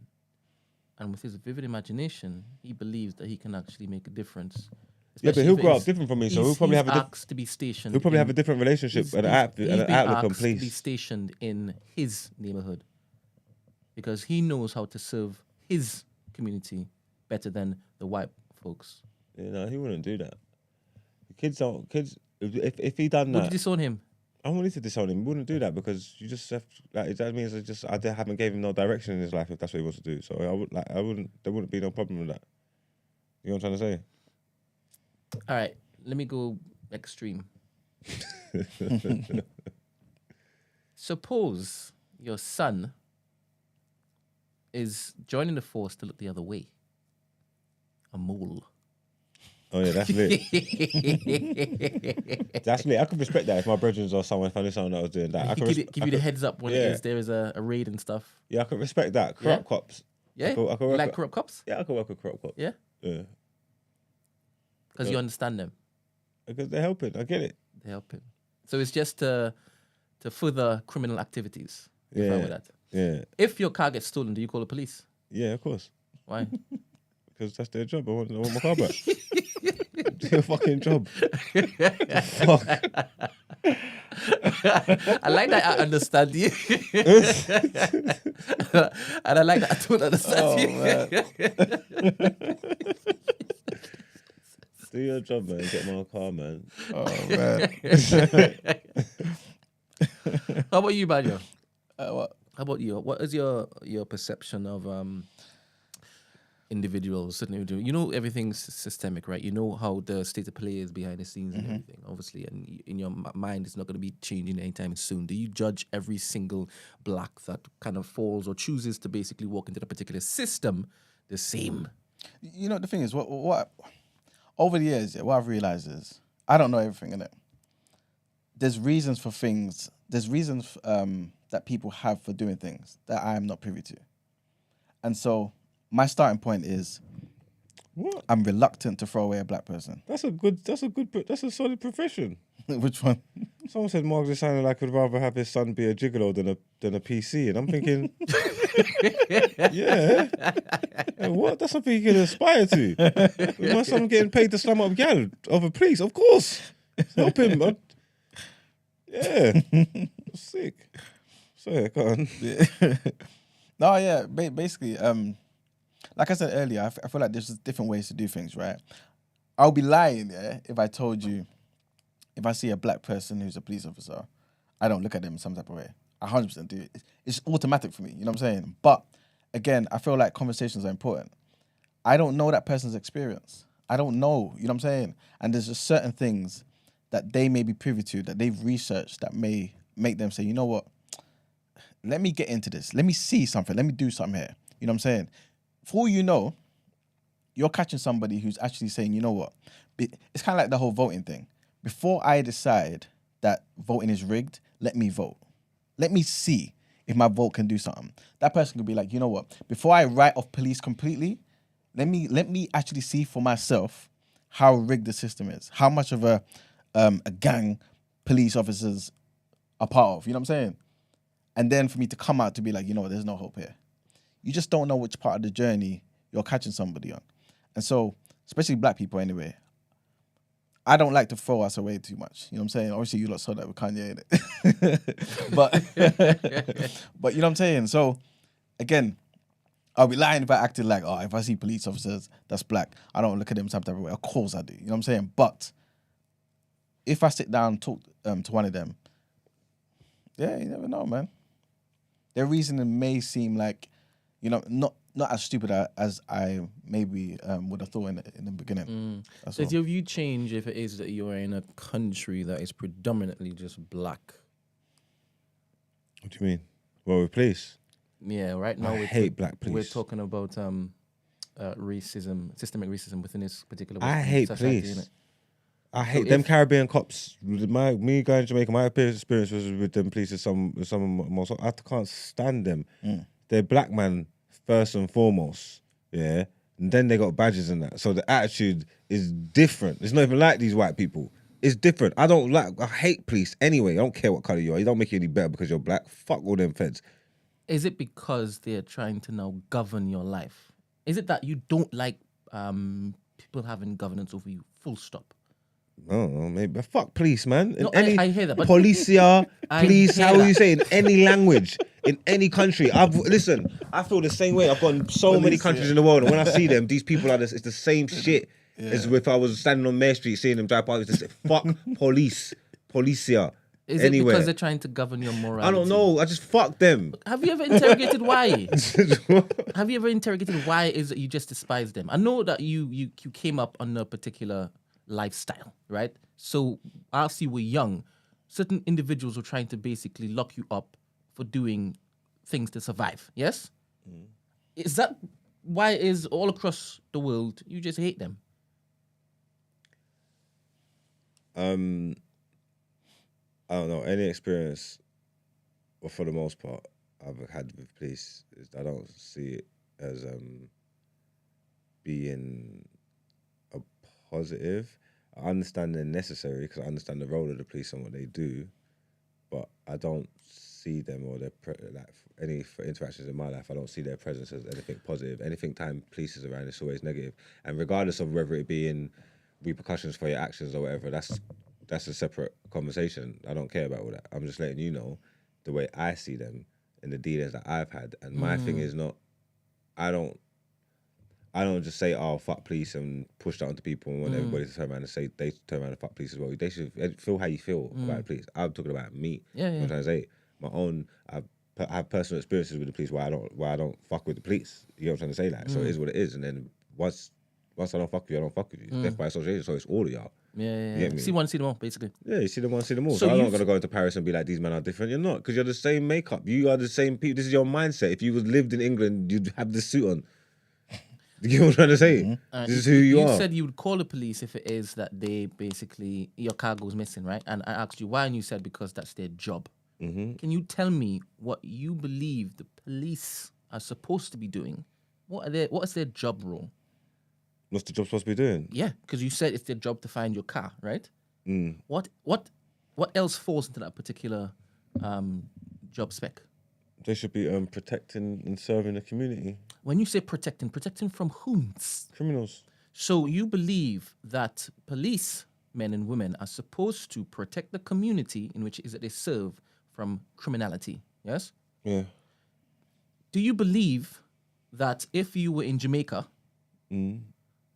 that's what they'll be doing? Who, police? Yeah. Because I've removed the whole race aspect from it, right? Yeah. I've now sat you down in Jamaica. I'm saying the roles should be the same, innit? The Jamaican one should be, And their the aim reason should why be you to protect don't like and serve. them in Jamaica is because They're police. so they're not doing their job. Huh? They're not doing a job that you believe they should be doing. Well, no, I don't know. I can't speak. Or they're doing it too well. I can't speak to foreign people because I'm a tourist when I go over there, so I'm not involved in the thing. So I can't talk about whether they're doing it. I don't know how they do their Find job. a way not to answer my question. Find a way not to answer. You've done it. Don't worry. You've found a way. I'm good at this. Never mind. Never mind. But black police are no better. Like they're not. Just Caribbean cops, African cops. I'd probably feel worse.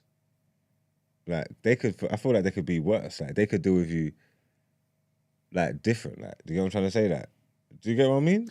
If I'm in Trinidad and these policemen abuse their power, I have a problem with them. Do you understand? Not if they're doing their jobs properly, but they tend to like to abuse their power. And I believe they are overhanded because, well, we are dealing with criminals left, right, and center, and we have to make sure that we are the most feared gang in the land. So even if we do something mad, we're gonna all come and protect. I hate that crap. Do you understand? So I can understand people hating the police because of that particular systemic rule or governance that they've basically decided that they're going to be living by. I hate that. Well, the things that they're saying that they don't like, and like their war on gangs and all that kind of stuff, yeah, they implement the same techniques for themselves. So it's people don't like that. They're really hypocritical. You know what I'm trying to say? Like they are. Explain. Because they're a gang. You know what I'm trying to say? Like they're a gang, and it's just they abuse their power. They do what they want all the time. You know what I'm trying to say? Like even like something so plain as day, like the hypocrisy through the whole system's crazy. Yeah. Most cases, it's a high percentage of cases, yeah, but most cases are not getting closed without witness involvement. You know what I'm trying to say? Like corroboration, yeah. I can't remember, like, because it's damn near impossible. Like, you know what I'm trying to say? Like, you need human corroboration. Yeah. Their whole basis, their whole premise is set up here is to get these people to give us information. Yeah. You know what I'm trying to say? Like, it's to snitch. That's their biggest tool in convicting, yeah. And this is what they try and do. And this is what they do because they got to get information out of people, yeah. And then, but they don't like snitching. You know what I'm trying to say? They want everybody to snitch. They want you to snitch and come and snitch. This is what they need. This is what they do, and they try and entice you. When the shoe's on the other foot, please don't want to snitch. Not on each other. That's disgusting. They don't want to do that stuff. You know what I'm trying to say? Like, that's just one example of the hypocrisy with these men.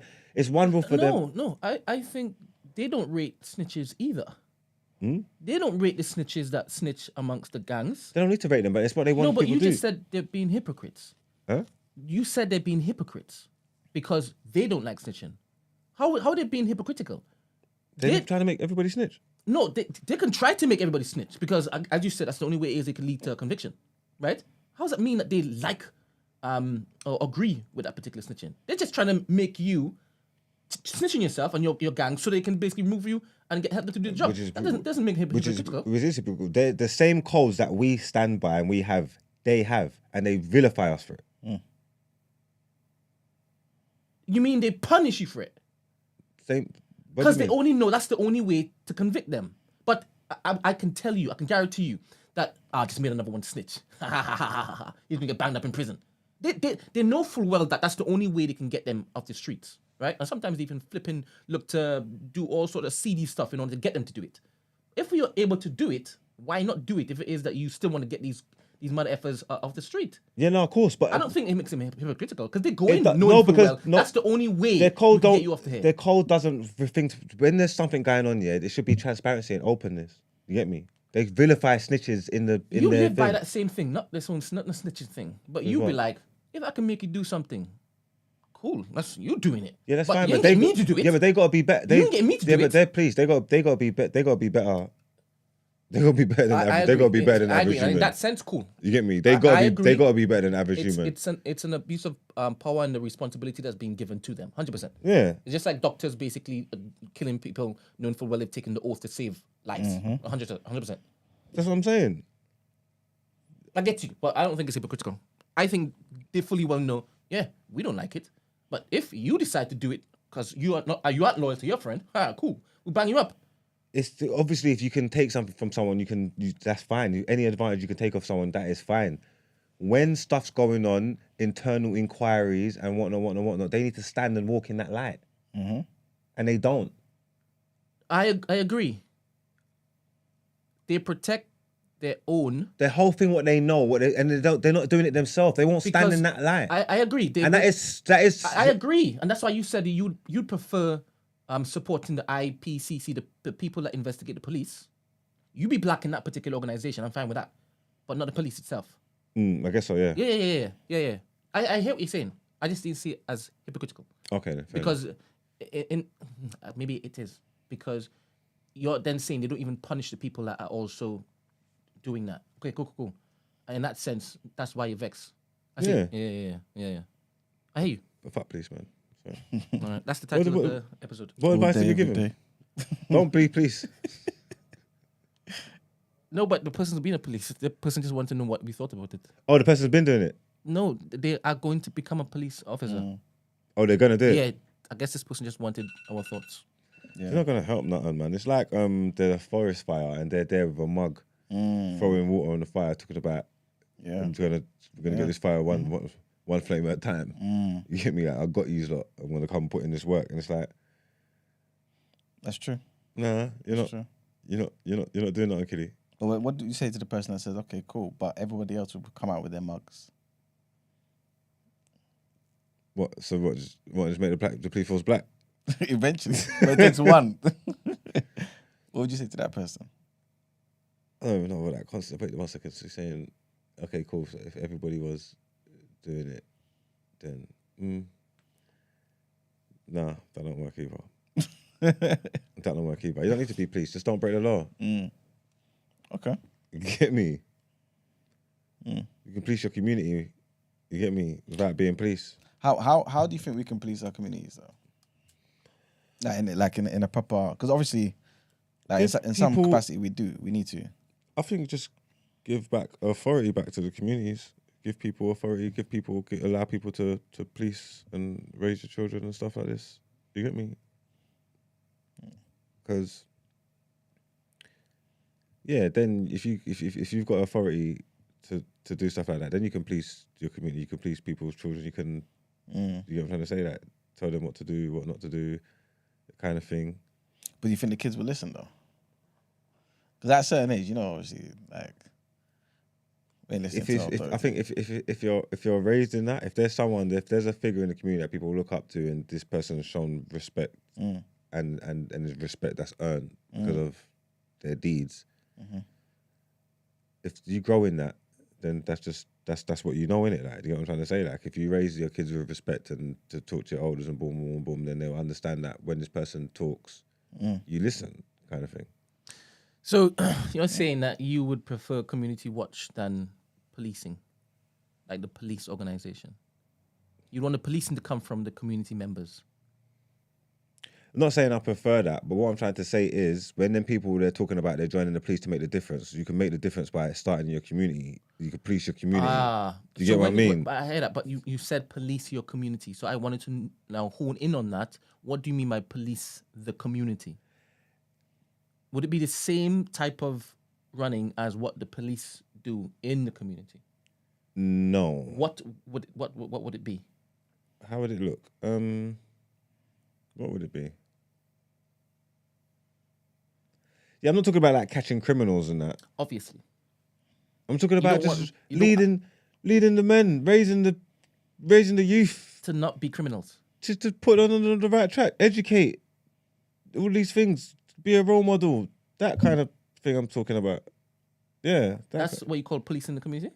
Yeah, in a certain sense, making sure the kids not doing certain things, you get me? Making sure there's no, you ain't robbing up the old people, them, you ain't you're just making sure there's rules and regulations in the community. Having a quiet word in their ears, basically. Yeah, making sure there's trying rules. to encourage them to come to church on Sundays. All of them kind of thing there. Vibe. All of them thing there. Having a block party. All of them making thing sure there. everybody's house is, nobody's robbing each person. Yeah, all of them thing there. So you do it out in another postcode instead. yeah. Not where you sleep. Yeah, that's still policing your community, and that's still giving people that idea a sense of wrong and right and things to do and a role model and rare. I think something like that. If your idea is to make a difference, go out into your community and make the difference. Yeah, like be the difference, innit? But it gets techie when you now ask like, what are the moral yardsticks that we're going to basically use or live by when it is that we're now doing community watch? Are we going to say no drugs in this particular community, knowing full well the effect it has on the youth? Is that part of it? Yeah, everybody's community is different. Whatever you want your community to be like, that's how you should police it. I don't know what your rules are for your community, but yes, that could be it. Yes.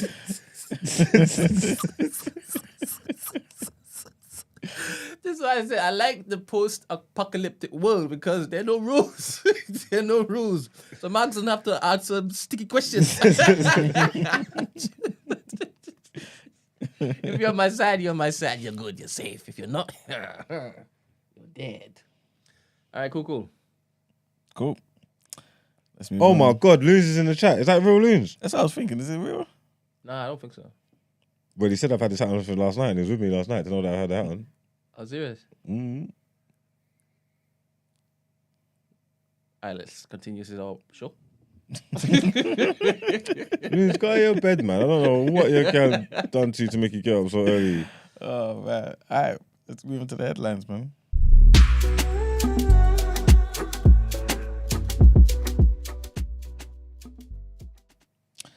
All right, man. Well, Let me just block Loons from the chat 1 second. this headline is basically, I guess, apt continuation of what we were just chatting about, man. And this is to do with the Tyre Nichols death. Is it Tyre or Tyree? I heard you lot saying Tyree. Tyree, okay. Tyre Nichols death. So 3 Memphis Fire Department workers have been fired, right? Amid an investigation into the motorist death that shocked the US. Didn't shock nobody, man. But officials said 2 paramedics and a driver who responded to the scene did not provide Mr. Nichols' adequate. Can you imagine? Sorry. So officials, said 2 paramedics and a driver who responded to the scene did not provide Mr. Nichols adequate care. He was punched, kicked, and hit with a baton after being pulled over for an alleged traffic violation. 5 policemen have been fired and charged with murder. It emerged on Monday. 2 others have been also suspended. Memphis officials said on Monday that the 3 sacked fire department workers, Robert Long, Jermichael Sandridge, and Lieutenant Michelle Whitaker, had failed to conduct an adequate patient assessment of Mr. Nichols. All 3 violated numerous department policies. But they didn't provide any further details.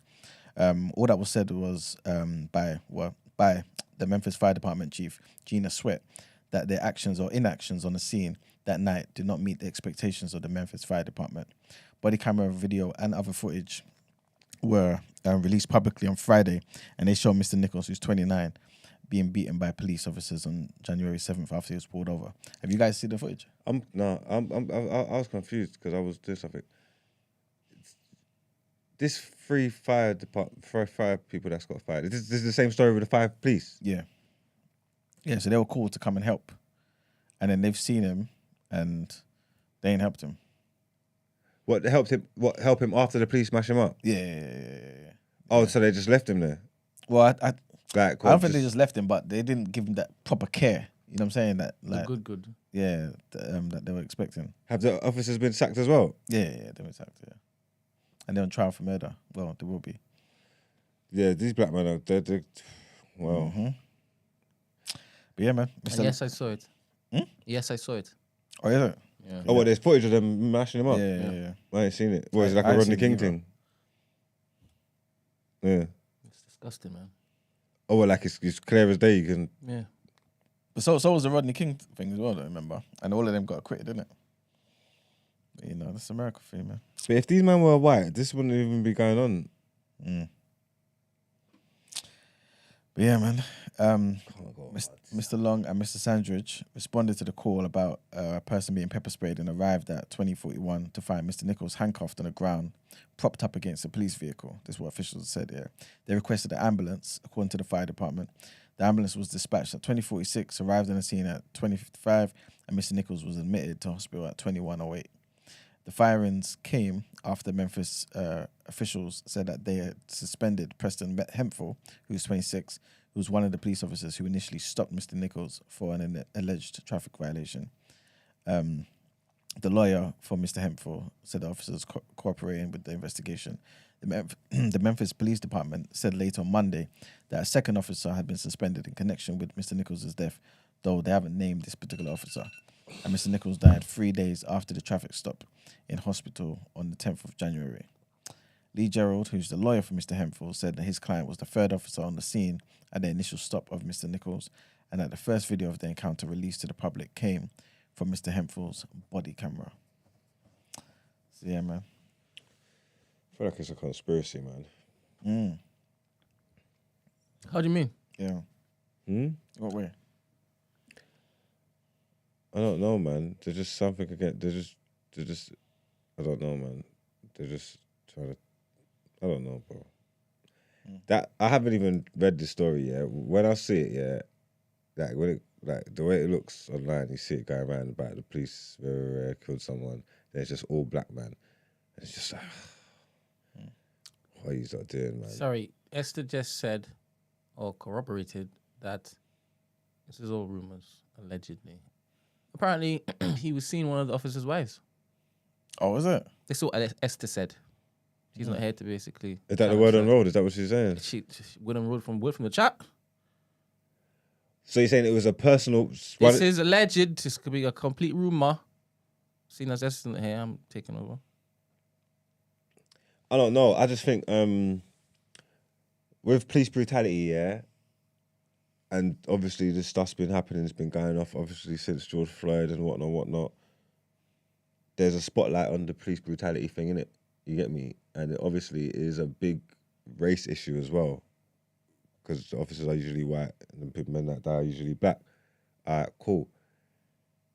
This is like a spanner in the works. You know what I'm trying to say? When well, like, you know, like if it's BLM or whatever, if you're trying to march the racism, the thing over it, and it's like this puts the cat amongst the pigeons. It's just like you throw this in there, like, all right, go off, go and do your shit now. You know what I'm trying to say? Because when you use it on police brutality, black man's died, but it was black on black crime in a sense. But it's like, go do your worst with that. Go on. Hey, can you remember that movie where Bernie Mac was like, "I hate your black skin. I hate everything about you." It's don't be a menace while drinking juice in the hood. Okay, good. So there can be black police officers that are basically perpetuating the systemic racism. Definitely that. Because it's the policies, but these are like that they're basically just what rolling are they through, called, right? sleeper cells or something. This is like they was put there to create dissent and stuff. What's the word I'm looking for? What's it called? Do you know what I'm trying to say? Yeah, you're saying that in order to basically further just kill off this whole Black Lives Matter movement, they basically flip it on its head. Yeah. So it discredits everything. What you say? No, you said it was a white thing. Yeah. Black on black crime. But our thread makers on Twitter have basically been able to like debunk all of that bollocks and keep the narrative running. Let's keep it going, Which is mate. good. We love you people, man. You're doing God's work. They're part of a racist system. So just carrying out the white man's doing. I don't know why. It's like anytime this happens, like when if you, I don't know, just anything, man. You get that feeling that when it's black people, it's always like, what's brother? What harm to you? You get me? And the optics of that, them 5 man, and police usually like they always say like they're blue first. You get what I'm trying to say? Like sometimes they might mix it up. Like there's not like a Hispanic brother there, white. Usually like it could be like a mixed group. You get what I'm trying to say? Like at least like one white don in there. Like they're just all black man. Yeah. You get me? You what was there. This was your mindset. This is what you've done. It's such like I can't like it just it just takes so much steps backwards. And I feel like someone must have threw that in there and just said, you know, just turned and said, hey, take that, user, do that. You took all this shit. You took all this shit, here you go. Look what the police done now. Look what they done again. And you're gonna say, user better be loud about this one. This one's terrible. What you got nothing to say about this one? I don't like it, man. You never know. It could be walk or joke. Yes, that's true, actually. That is true. Might need to look into it and see both sides. But You care about both sides? Me? Sometimes I say something.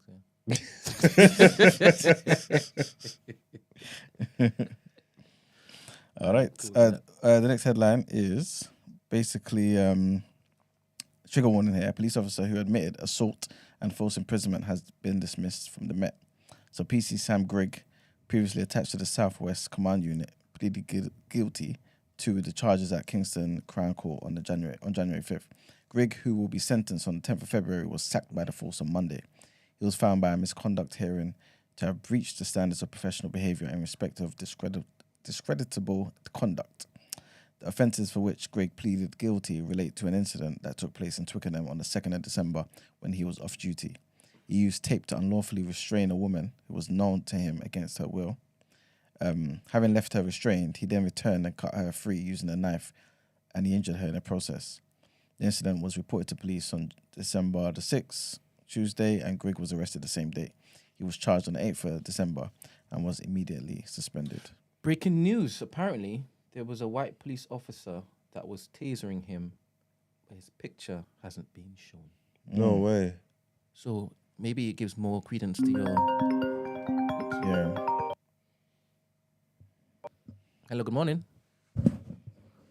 Hello, good morning. How are you? Morning. Hello, good morning. Can you hear us? Yeah, I can hear you. How are you? I'm fine, thanks. How are you? I'm good. What's your name?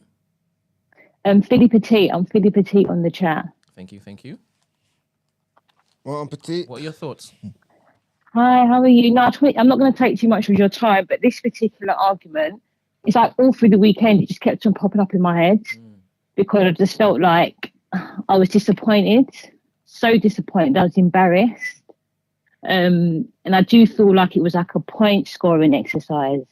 If that, like, kind of like what Mudge is saying, it's just like when it happened to George Floyd, we was out in our droves, isn't it? I don't know if that's because obviously we was on lockdown and we had more time to maybe do this or whatever, but I'm thinking I hope everybody comes with the same kind of energy, despite the fact that it was all somewhat our people that was doing it, because it was just an embarrassment. Like it was just like a fragile guy who apparently liked skateboarding, and you just weren't about that. It was just so horrible. It was like bullying. It was absolute bullying. Yeah, and I just wanted to say that. And also I wanted to thank you guys for also giving us your time each morning to do the show, and I really appreciate it. We love you too. Appreciate you, Thank you man. very much for the call. Thank you. Bye-bye. Right. Someone said they've seen the picture of the white officer. So that's what it is then. That's even then. How did he manage to get away with that? I've seen that picture bare times. It's just 5 black dogs. Yeah. It's just like, you know what I'm trying to say? It's just 5 men. I didn't know there was a 6th one. They're sick. I have footage now, actually.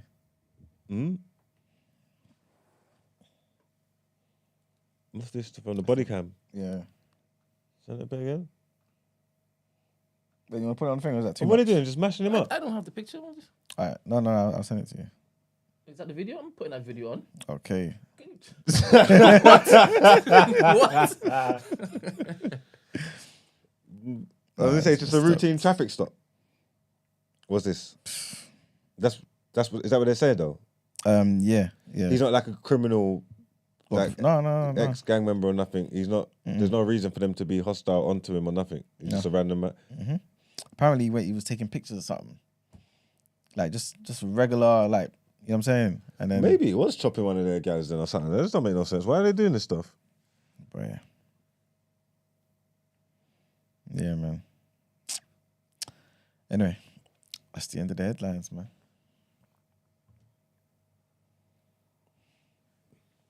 What are we into next? The reaction. Go on, right.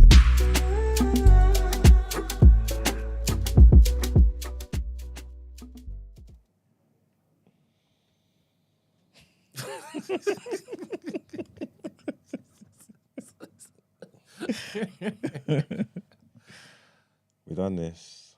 Transfer deadline day. Chelsea bid 120 million for Enzo Fernandez. Is this kid that good? I only watched him during the World Cup, and yeah, he's alright. I don't think he's.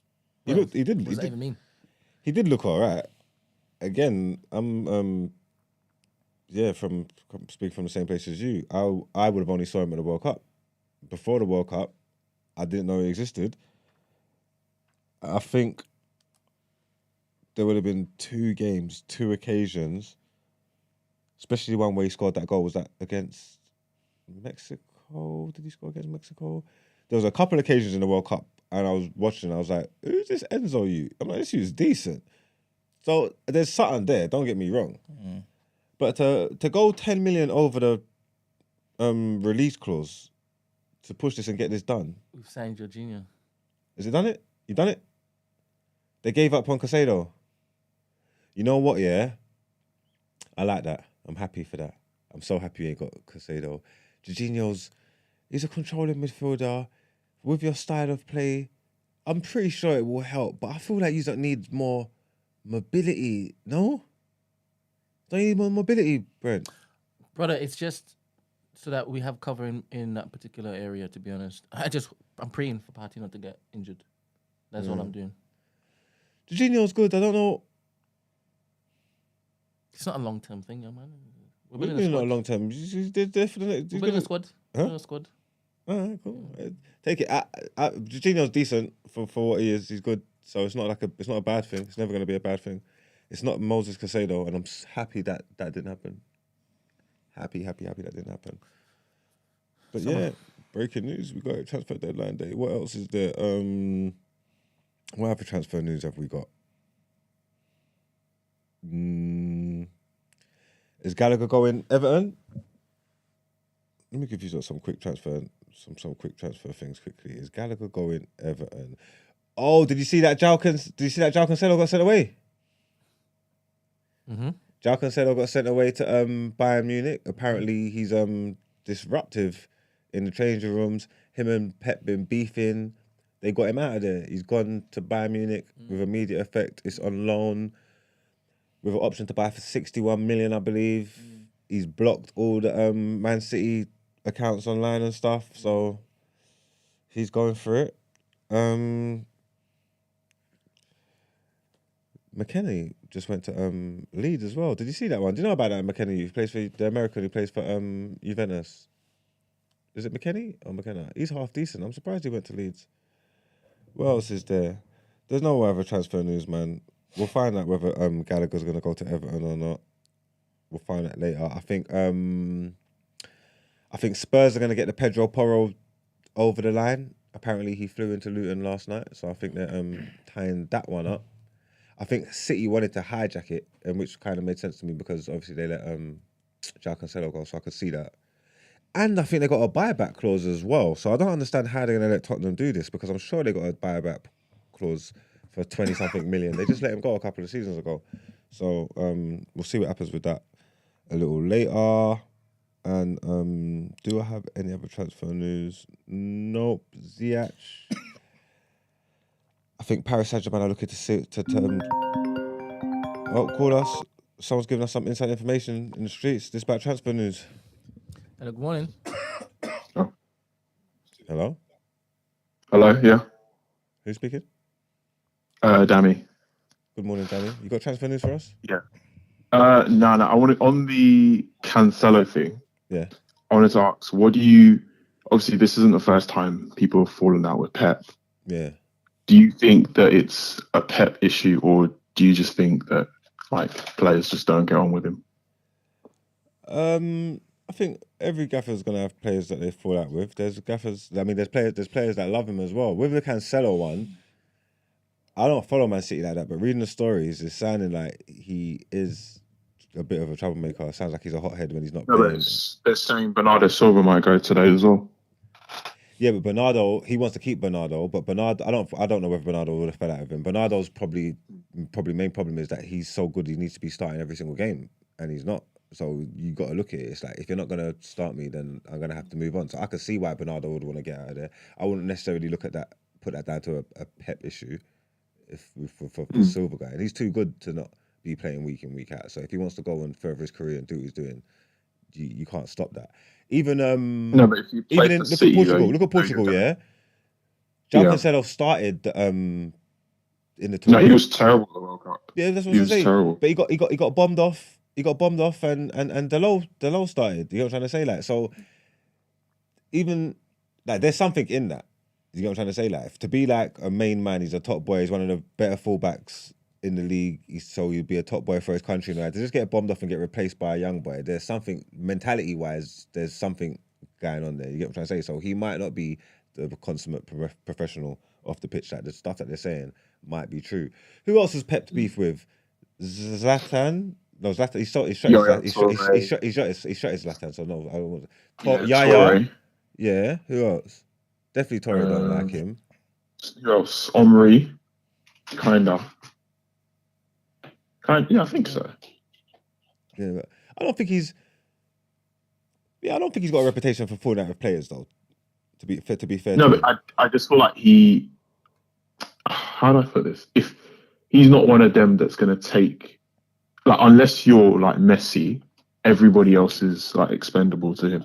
So he don't like. If you want to leave, he doesn't care. Like, you can go. Yeah, if you want to leave, and go. he's petty like that. So yeah, because he was there when they let Sane go, innit? Yeah, I was surprised. I don't know what's going on behind the scenes there, but I was surprised that they could even dream of letting. No, but even look at Sterling, and I think sometimes he's too arrogant as well. I think him and Sterling didn't fully get along, though, did they? I think he rates him as a gaffer because he would have helped him score and stuff like that. But I've heard that they might have bumped with him and Sterling and Pep would have bumped heads a few times. You're right. Maybe he's just ruthless, though, man. Maybe he's just ruthless. Yeah. You go on the wrong side. Are you guys going to talk about the NBA? Are we? Oh, I need Yusuf here because I haven't. What have I missed in the NBA? No, the Lakers thing. What happened to the Lakers? Talk to me now. Let's do it now because you could give me some inside information. They played Boston Celtics on, was it Friday? Yeah. Basically, so last possession of the game, LeBron goes up for a layup. Tatum basically taps his arm. They don't give the foul. LeBron goes crazy, starts shouting and everything. Oh, they don't I saw give Beverly got teched up for that, innit? Because he went and grabbed the camera and all that. Yeah. Was that the end of overtime, or was that to get into overtime? No, it was the end of regular time. So they went into overtime because of that. Oh, but you're saying what, the foul was bait? Yeah, it was bad. It was really bad. Yeah. Yeah, no, I ain't seen none of that. But they lost the game in the end, didn't it? Yeah, they lost. Yeah, LeBron put up 40-something points. Yeah, I ain't seen none of it. I haven't. But do you think that the refs, obviously, betting has started coming over into America? Do you think, obviously, allegedly, maybe some of the refs do payola or things like that? Yeah, they probably do. I think in every industry there's going to be corruption. We've seen it before in the NBA. Obviously, they tried to stamp it out and get rid of that ref in jail and stuff like that. But I don't know whether that's why they're onto LeBron though. LeBron's always struggled. He's always struggled to get calls. LeBron don't get calls. I think the refs see him a bit different. They just see him as bigger and stronger than everybody, and I think they treat him a bit differently. Do you get what I'm trying to say? Because some of the things that happen to LeBron, if it happened to smaller people, there'll be fouls every 2 seconds. There's bare calls that they don't give LeBron. So that's probably that's kind of in keeping with the way his career has been. It could have just been just another one of them moments, something that happened. But in saying that, keep in mind I haven't seen it. You get me? No, you should see it. It's bad. I'll watch it though. I'll go and watch it. I think. Anyway, did the Nets play last night? They did, didn't it? Yeah, they played the Lakers. They lost again. Lakers lost. Kyrie. Yeah. No, but LeBron and AD didn't play. LeBron and AD, because they're playing. I think they're playing the Knicks tonight as well. So it's a double header. Did Kyrie go off in the fourth quarter again? Yeah. Yeah. No, he was. Yeah, he did his thing.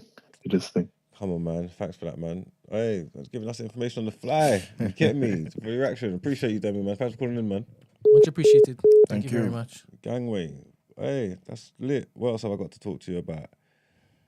Oh, Arsenal make a world record bid on deadline day, trying to buy Man United striker. You know about this, Brent?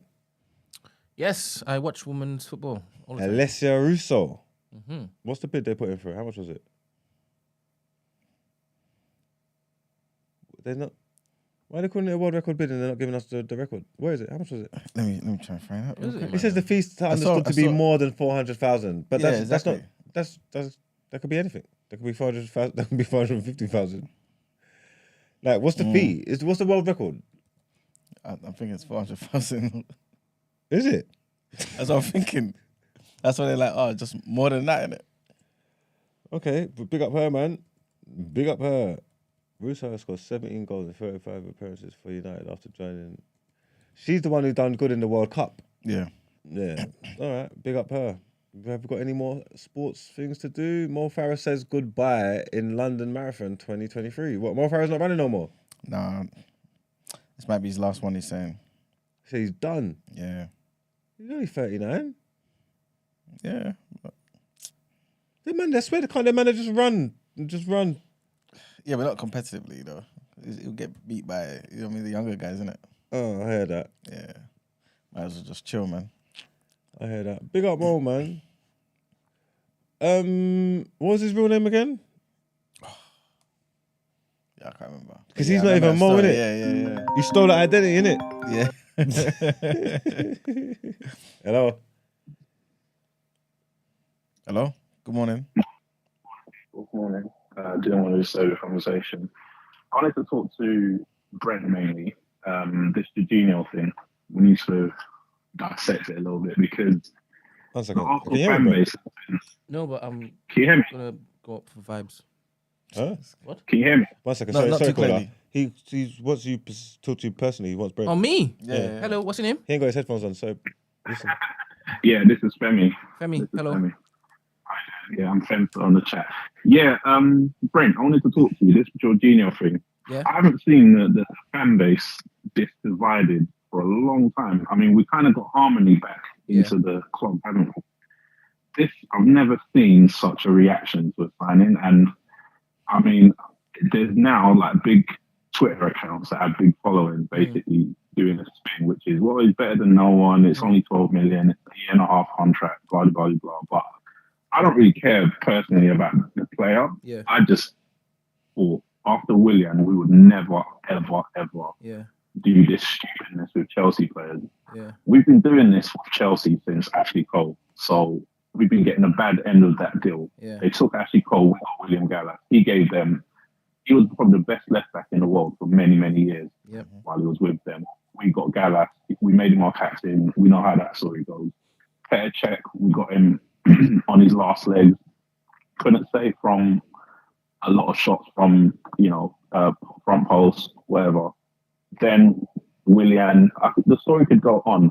Even Lassana Diarra, if you remember him, Yeah. we had him for 6 months. He bounced through assault. And I thought William would be like the last time we ever did this and we learned our lesson. I don't care whether Jorginho's good. I personally don't think he's even the same player. Whenever I watched Arsenal play Chelsea, I was hoping he was playing because our midfield used to just steamroll past him. And it's just a weird thing. I'm just trying to get my head around it. I really don't know what you think. I agree with you. I don't understand it. However, I don't watch Chelsea, Mags and Femi. I don't watch Chelsea, so I don't even know, like, is he going to be a great fit if one of our midfielders? He don't have legs. I feel like he needs legs. He would be sitting right at the base of the midfield and orchestrating everything and use that pass and do slick stuff. I think it can. I don't know, man. I think he don't need legs in that midfield. I think he don't need mobility. He's footballing wise, ball at feet. He can get involved, definitely improve it, help with what you are doing. I just don't know if he's mobile enough. You don't play with someone like sitting right at the base like that and just rigid, just there, not moving. That's not your thing, is it? It's all moving and that. Sometimes the left back goes into the middle and all that. It's all. You get what I'm trying to say? So I don't know how getting a body in is good. Midfielder, he's a good caliber player and all that. Don't get me wrong. But I don't see the match. So the reports are that Arteta had a say in this, right? Now, he has, for me, built up enough for me to trust whatever he does. And we're at the top of the league right now, and we're playing great football. Everything's smooth. 100% I would have preferred flipping Modric. I would have wanted Modric. I'd have preferred Caicedo, right? But right now, I'm in a sweet place. I started this particular season saying I want top 4. We're getting top 4, right? Sorry there. Let me finish. No, let me but finish, no, let just me finish. no, I need to check something. Does it mean anything to you that the type I'm of the not two responding to your players question. are so different, the I'm A not and responding B? to your Okay, try then. No, I can respond. Go on. Go on, ask the question. Is it not like a red flag or anything? Is it not alarming? What, Jorginho? The makeup of the two players, because a lot of people, I see a lot of people saying when the story was thinking, it's like, okay, if there's no plan A, what's plan B? Nah, it's not alarming for me. The players are so It's different. not alarming for me. It's not, because in my head, I can see what he wants long term. I could easily see he wants a replacement for Partey, right? Samuel Lokonga is not the one. So I can see what he's doing. And I even believe bringing in Caicedo, that makes that particular midfield even wavier. Brother, I told you already, I'm not a big fan of Rice. And you already told me, watch and see. And I'm willing to watch and wait. Caicedo, brother, I like his mobility. I like his tenacity, all that stuff. Mwah, lovely. And 21. There's still moldability in him, right? So you can see what Arteta was doing. And he took a punt. Brighton said no. Brother, I'd love to revisit that in the summer. I'd love to revisit that. All we need to do is get to the summer. We got our sell on, yeah. You ain't got a smooth run at that. I'm not saying you can't do it, but we get that club sorted out by the summer. You don't have a smooth run at Caicedo. And I like the fact that it is that you're interested in our player. What? We was interested in Caicedo before. We was going to get Caicedo before you, lot. Nah, don't do that. Don't do that.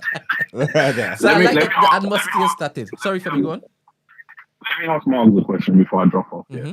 Mark, let me ask you a question. If your club was doing business like Arsenal, now I'll give you an example, is just this winter alone, chasing Modric around, Chelsea getting him, chasing Caicedo around, clearly they were chasing him around based on the word of his agent, not on Brighton, because Brighton would have made it clear to Arsenal he's not for sale, whereas his agent will probably saying, well, if you do this and do that, you can probably get him, and then we'll put this statement, transfer request thing on Twitter or whatever, and it will cause trouble with Brighton and you can make another bid. That's clearly what happened.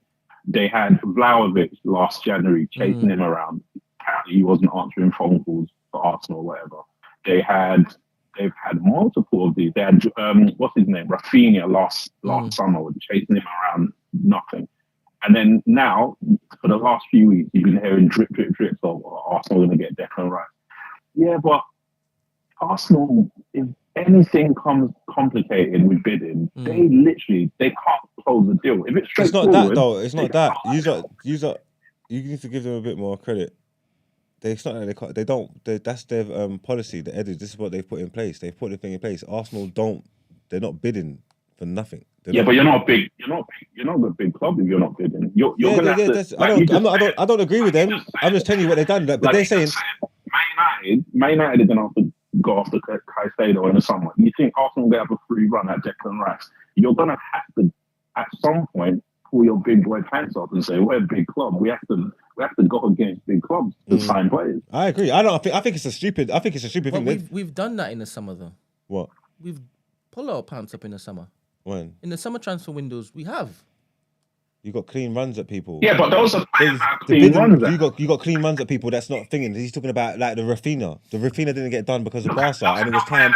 Yeah, that wasn't the anytime. He wanted to go to Barca. We wanted to pay the money. No. Anytime. Look, Edu's come out and said it. These men, the way they're moving. Yeah, they're not getting into no bidding wars and fleece with nobody. It wasn't about a bidding war. He wanted to go to Barca. It wasn't a bidding war. They could have. Brother, what? Money talks. You think they couldn't have? You think brother, they could have done they that? were willing to put the P on the table. Willing to space. They didn't do it. Talk is cheap. If the bid don't get put in, the bid didn't get put in. They did. They didn't bid. They didn't go back and forth. They didn't try. Anyway. They didn't try. Sorry, Femi, what was that?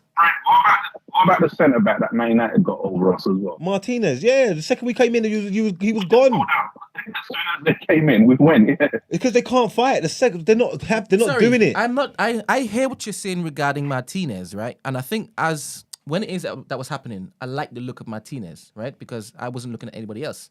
Look at who came in because of what happened. Who? Zinchenko. And in hindsight, I prefer Zinchenko over Martinez.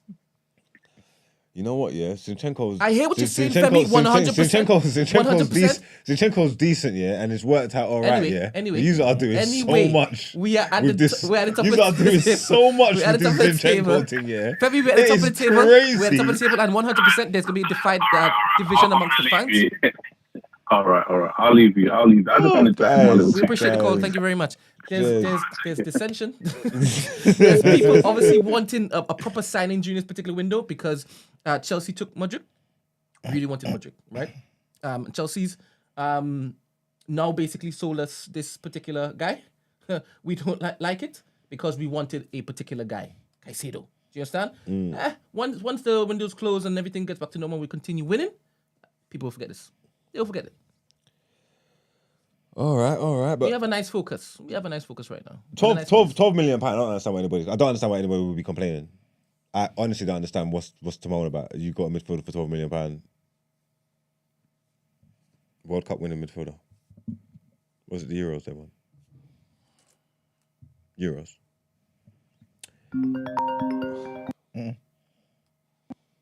Hello, good morning. All right. We have a nice focus. 12 million pounds. I don't understand why. Hello. I don't understand why anybody. Mute yourself. Hello? We can hear ourselves. You can mute the TV's coming. Oh, okay. Hold on. What's your name and what are your thoughts? My name's Michael, and my thought was, I thought Arsenal played over the weekend, but I didn't hear anything on the reaction yesterday. Goodbye, Michael.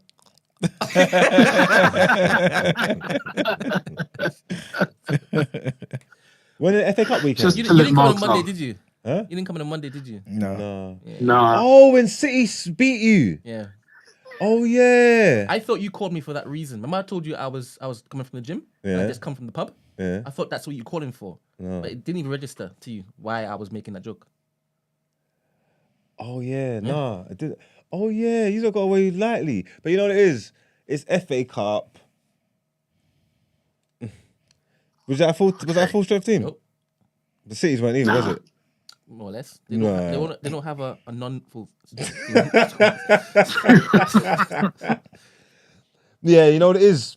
Because there's no point. Because there's no points available, yeah, and knocking them out of a competition gives them a run at the league. Yeah, Thank you. I wasn't overjoyed by that. Like, I want them to lose in the league. When they lose in the league too, then I can compound it all and you get me. And No, I think they'll win in the league. They'll win in the league, I reckon. Amen. Do you reckon? Yeah, Nah, I have man. a feeling, yeah. Nah, man. I watched that game. Arsenal look alright, but City are City, and they're not even full strength. And like the student ain't the student ain't done the master yet. And watch what happens when they're going to show you levels. You'll see. They're not going to do it. Okay. They could. They could maybe make them drop points. They could get a result out of it, but I don't think they beat them. Okay. But we'll All see. right, cool. If they do though, make sure you call back. I will do. Thank you very much for your call and have a blessed Yes, thank you. And you have a good one. Take care. All right. Is there any more news? Is there any more news? No, there's not. Let's get into our next segment. Out Ere.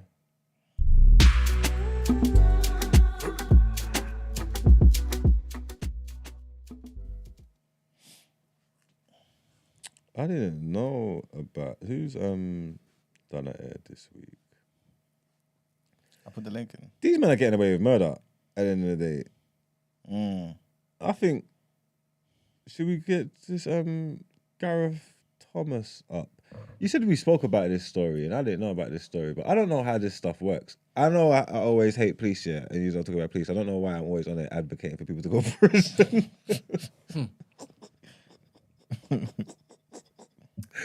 But You're a human being. You live in a paradox, that's all right. nah, man. Sometimes it's just it's the only course, you get me. But obviously, I'll be reading stories, I'll be going through things, and sometimes I'm surprised about what the consequences are for certain things. You know what I'm trying to say? So I don't know. So Ema said to me that we spoke about this before on the show. So Gareth Thomas, ex-Welsh rugby player, he got in trouble before because his deceptively given his ex-partner HIV. Mm-hmm. You get me? Like, I'm saying, I didn't know about it. I don't remember it, yeah. But obviously that's what they done. The partner found out just by seeing the pills, innit? Yeah. Seeing pills. Well, they were ripped. Like he would rip off the labels. He was ripping labels off the pills. Yeah. So he's hiding this stuff. Yeah. You know what I'm trying to say? But the partner found the pills, yeah. And then Googled it. Googled what the pills was, and said, "Oh shit, this is drugs for HIV." Yeah. So obviously that's illegal. You know what I'm trying to say? That. So you go to court, you go through the court system. I would think giving someone willingly and knowingly trying to sleeping with someone while you have HIV, I think that's a proper criminal offence, isn't it? Should be 100%. Yeah, I would think that should be 100%. worthy of a custodial sentence. You know what I'm trying to say? So how do you? Oh, it's not a criminal. So that means it was a civil case then. It said they settled out of court for 70. You have to pay £75,000 plus cost, and admitting liability, and then settling. So is that because it's a civil case or something? Then it can't be a criminal one because you can't settle on criminal cases, innit? Yeah. Why is this not? Why is this not a criminal case? This is what I just wanted to. I was just opening up. I was just learning more about. I want to talk about it. Yeah. Why is this man not being like in trouble? Like why is he not being punished? If that makes sense. Right. How's that? Can you give me any insight into how that works? Because they haven't got their community watch up and running yet. Oh, the community's not being policed. That's crazy. But again, I thought that stuff was illegal. I don't know. I don't know too much about it. I just thought if you've got HIV, you have to make them kind of things aware to people. Yeah. If you sleep with them knowingly and not using protection and stuff like that, I thought that was a criminal offence. Like I actually thought that was illegal. It must be though. It must be. Google, Maybe we need to look into it, innit? Huh? I'll look into it. But yeah, it must be though. Would you, Brent, if you was in this position, would you take the £75,000 from him? No. But yeah, I would. Would Only you? because I would take that plus. Plus what? Vigilante thing. I didn't say that.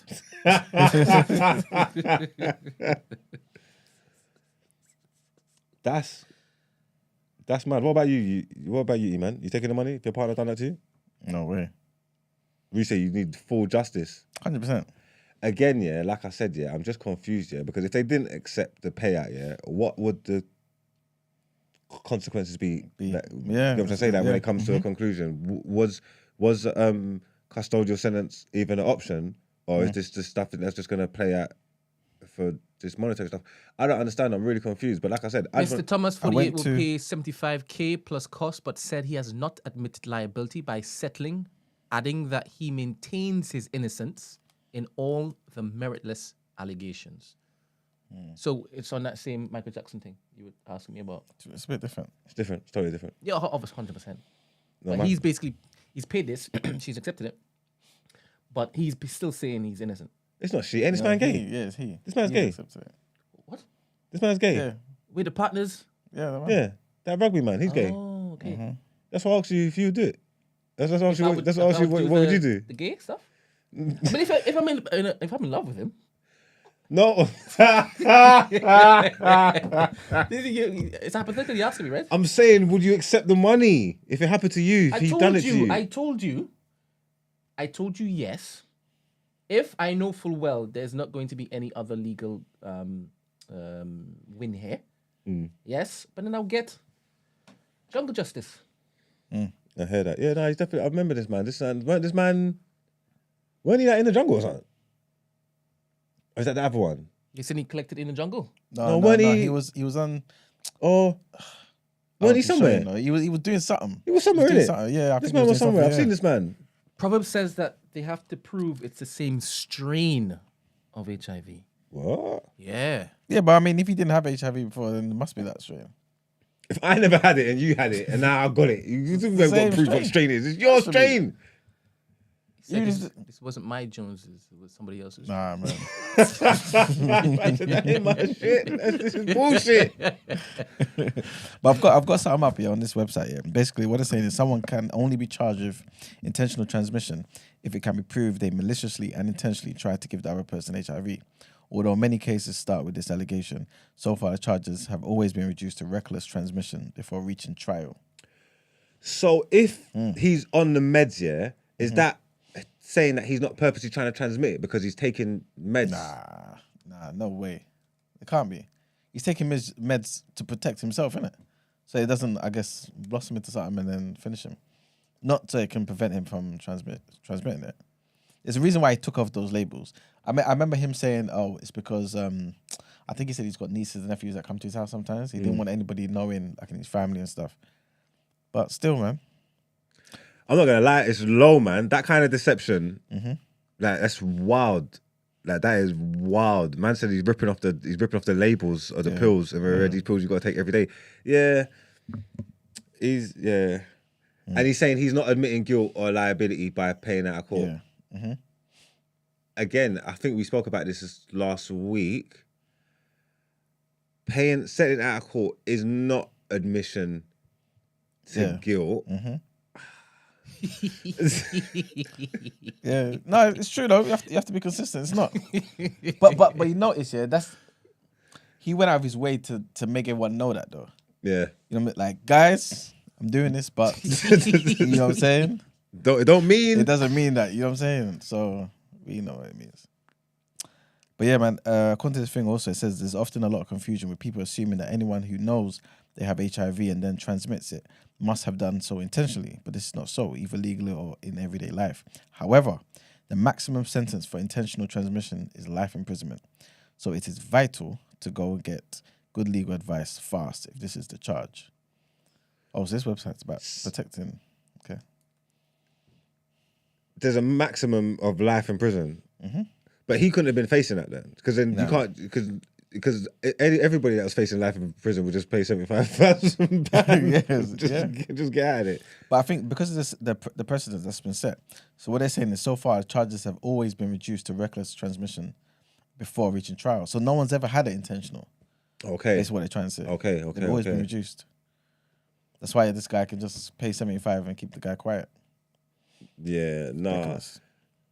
I'm not. It is what it is. You like do what you're doing, whatever. But knowing that you got to be on them pills and you're there in the yard with your partner and you're ripping the thing off every day and hiding it, and then he's had to go and find it on some Inspector Cluedo thing and do his own due diligence. Like that keeping them kind of secrets it's mad, man. It's very selfish, spiteful even. It's 100%. Yeah, isn't it?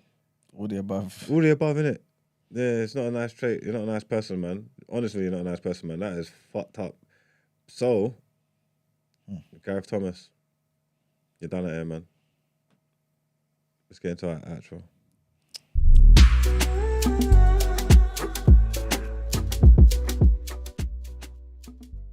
That's it. Just work on it. Yeah. I'll come up with something. And there you have it, people. That's the end of the show, man. What are we doing tomorrow, Brent? Is Esther not in? What are we doing here? What? This guy is planning. He is planning to abscond in real time. He got a little jaw. He's like, what are we doing? I ain't got another day like this in me. No, I have. Of course I could, because this is amazing. This was great. No, this is great. I loved it. I love chopping it up with the guys. I'm saying, yeah. We'll talk about this afterwards. I don't understand. Let's end the show. All right, go on then. People, we're here tomorrow. Tune in.